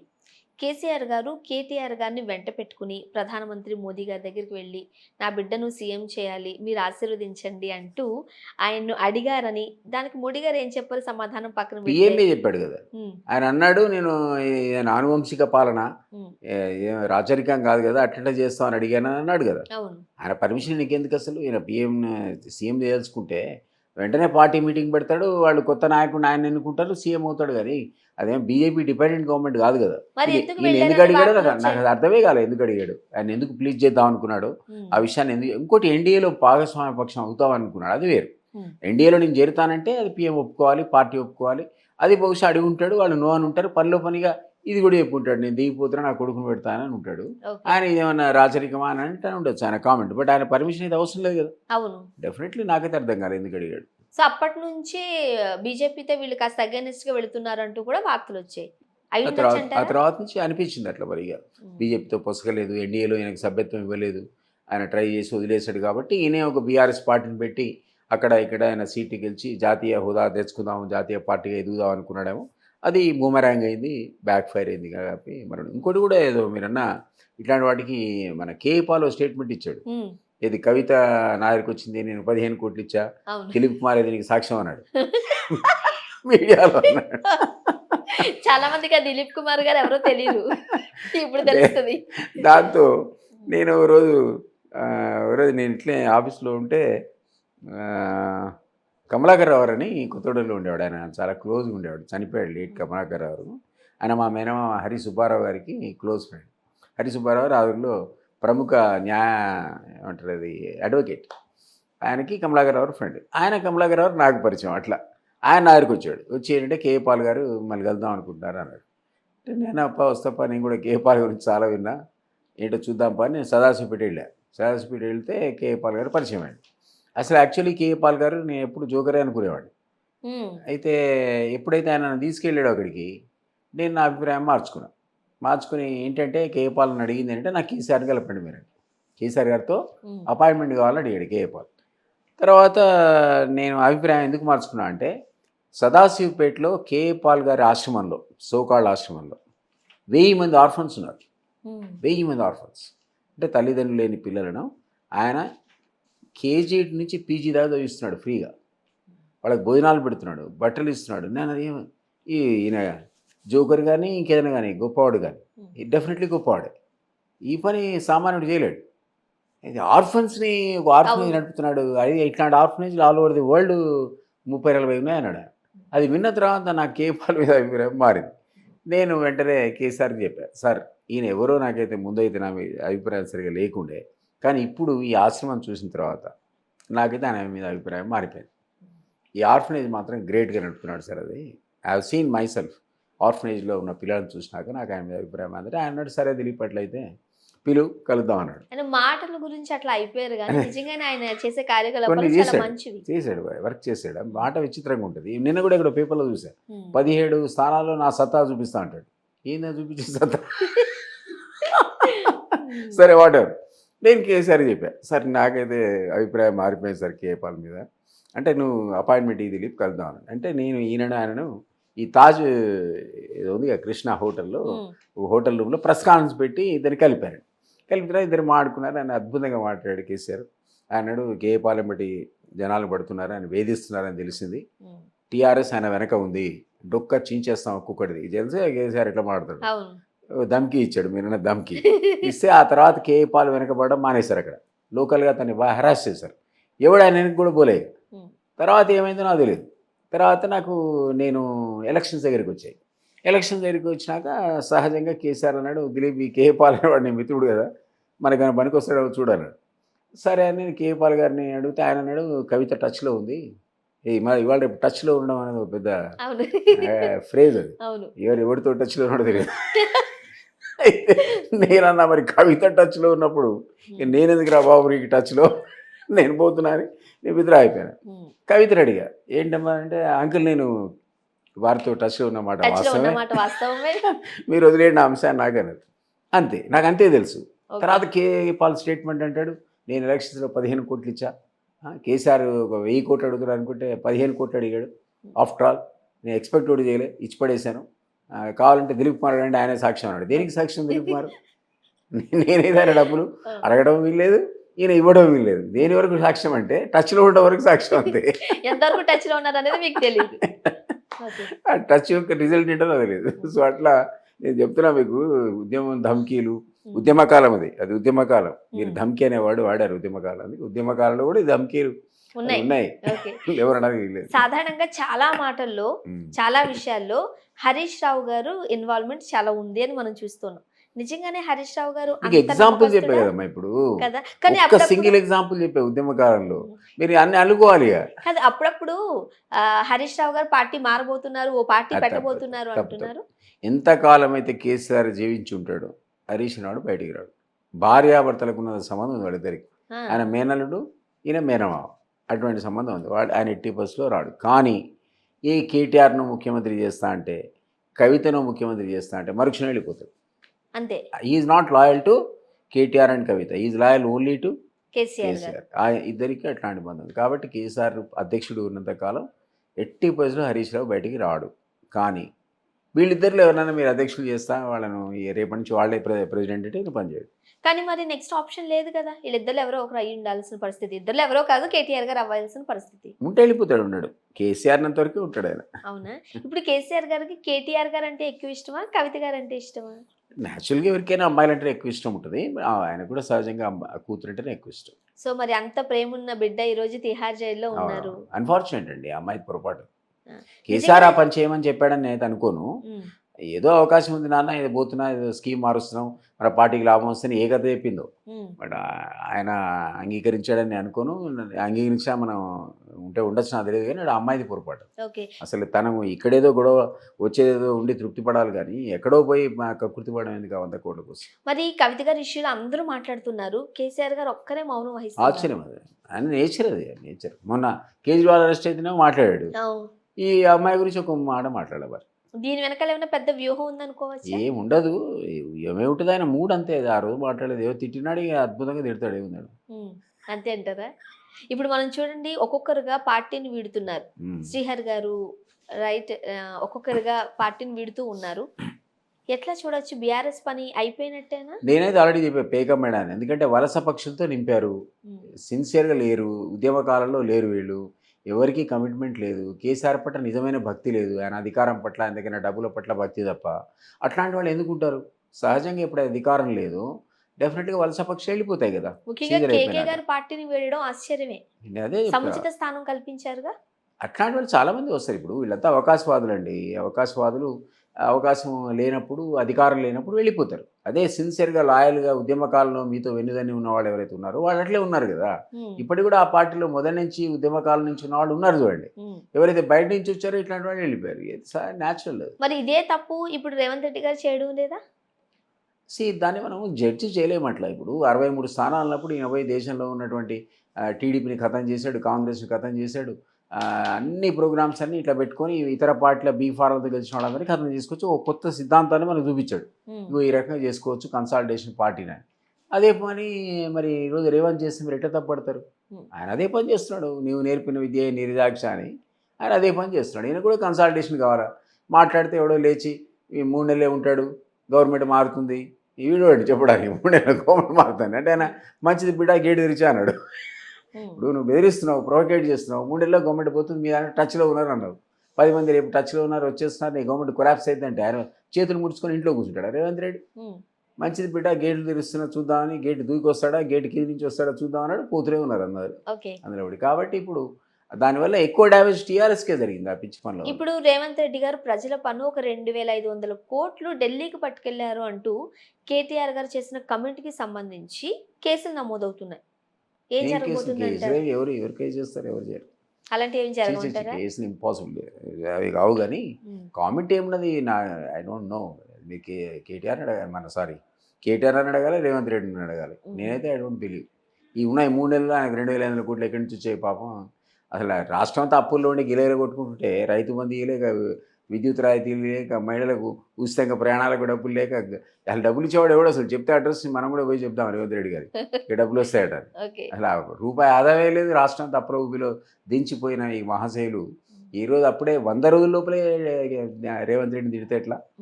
టైం అని ఇవ్వాలి కదా, 1 year 2 years పరిపాలన అయిన తర్వాత ఇక్కడ తప్ప అక్కడ తప్ప అంటే బాగుంటుంది. కానీ మరీ 3 months లోపల ఏదో పార్లమెంట్ ఎలక్షన్స్ ఉన్నాయని దృష్టిలో పెట్టుకొని పిచ్చి మాటలు మాట్లాడలేదు తప్ప వాస్తవం ఉందని అయితే అనుకో. సో ఫైనల్ గా చెప్పండి సార్, బీఆర్ఎస్ పరిస్థితి ఏంటి? బీఆర్ఎస్ ను మళ్ళీ టీఆర్ఎస్ చేసేస్తారా, లేకపోతే ఏం జరగబోతుంది?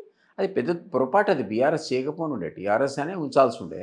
తెలంగాణ పదం అస్తిత్వాన్ని వాళ్ళు కోల్పోయారు కదా తెలంగాణ పదాన్ని తీసి. కాబట్టి ఆ పని చేయకుండా ఉంటే బాగుండేదని నా ఉద్దేశం. ఏవైనా ఇప్పుడు బీఆర్ఎస్ టీఆర్ఎస్ చేసినా, టీఆర్ఎస్ను బీఆర్ఎస్ చేసినా, ఏ విన్యాసాలు చేసినా అంటే విన్యాసాల రాష్ట్ర సమితి బీఆర్ఎస్ అంటే. సో అది బీఆర్ఎస్ తీసుకోవడమే తప్ప, వాలంటీర్ రిటైర్మెంట్ తీసుకోవడమే తప్ప ఇప్పుడు ఏ ప్రయోజనం కూడా వాళ్ళకి ఇప్పుడు రాదు. ఎందుకంటే ఉద్యమం లేదు, అప్పుడున్న ఉధృతి లేదు, ఇప్పుడున్న సెంటిమెంట్ లేదు, మధ్యలో వీళ్ళంతా వివాదాలు, అవినీతిలో కూరుకుపోయారు, ఆశ్రిత పక్షపాతంలో కూరుకుపోయారు, ధృతరాష్ట్ర పరిపాలించారు. 10 ఏళ్ళు ప్రజలు వీళ్ళకి అవకాశం ఇచ్చారు, బంగారు అవకాశం. కాబట్టి వీళ్ళు ఇప్పుడు ఏమి చేసినా తిరిగి అధికారంలో రావడం అనేది కల్లా ఇంపాసిబుల్. ఇప్పుడు పార్టీ బాధ్యతలన్నీ కేటీఆర్ గారు భుజాల మీద వేసుకున్నారు. కేటీఆర్ గారు కూడా మాటల ధాటి కావచ్చు, లేకపోతే ఆయన కూడా మంచి సత్తా స్పీకర్, ఉన్న మంచి స్పీకరే నో డౌట్. రైట్. సో ఆయన ఏమైనా పార్టీకి మళ్ళీ పూర్వ వైభవం తీసుకొచ్చే అవకాశం ఉందంటారా నెక్స్ట్ టర్మ్ అతనితో కన్నా? కాదండి, అది కేసీఆర్ వేరు, కేటీఆర్ వేరు. కేటీఆర్కి అహంకారం ఎక్కువ, అది ఏమంటారు కదా, born with silver silver spoon. Spoon. So ఆ టైప్ ఆఫ్ లీడర్స్ని పబ్లిక్ ఎక్కడ యాక్సెప్ట్ చేస్తారు, చేయరు. అది ఏమైనా తండ్రి చాటున వీళ్ళంతా ఒక వెలిగారు తప్ప కవిత కానీ కేటీఆర్ కానీ స్వయం ప్రభ ఉన్నవాడు కాదు. సో ఆ స్వయం ప్రభ అన్నది ఒక కేసీఆర్కే చెల్లదు. ఈ వీళ్ళతో అయ్యే పని కాదు. కేసీఆర్కి ఏజ్ అయిపోయింది, ఆ వాతావరణం కూడా లేదు, తెలంగాణ వచ్చేసింది కాబట్టి. కాబట్టి నేను అనుకోవటం బీఆర్ఎస్ కానీ టీఆర్ఎస్ కానీ పూర్వ వైభవాన్ని సంతరించుకోవడం అనేది వర్చువల్లీ ఇంపాసిబుల్. అంతే. థ్యాంక్ యూ సో మచ్ అండి దిలీప్ గారు. చాలా టైం ఇచ్చారు. ఒక పొలిటికల్ ఇంటర్వ్యూలా కాకుండా రైట్, సరదాగా ఉంది. కాస్త సీరియస్ గా స్టార్ట్ చేసినప్పటికీ టైమే తెలియకుండా ఒక మనం కూడా ముచ్చట్లు సరదా, పెట్టుకున్నట్టు అదే డే సరదాగా టైం ముచ్చట్లు. సరదాగా వెళ్ళిపోయింది.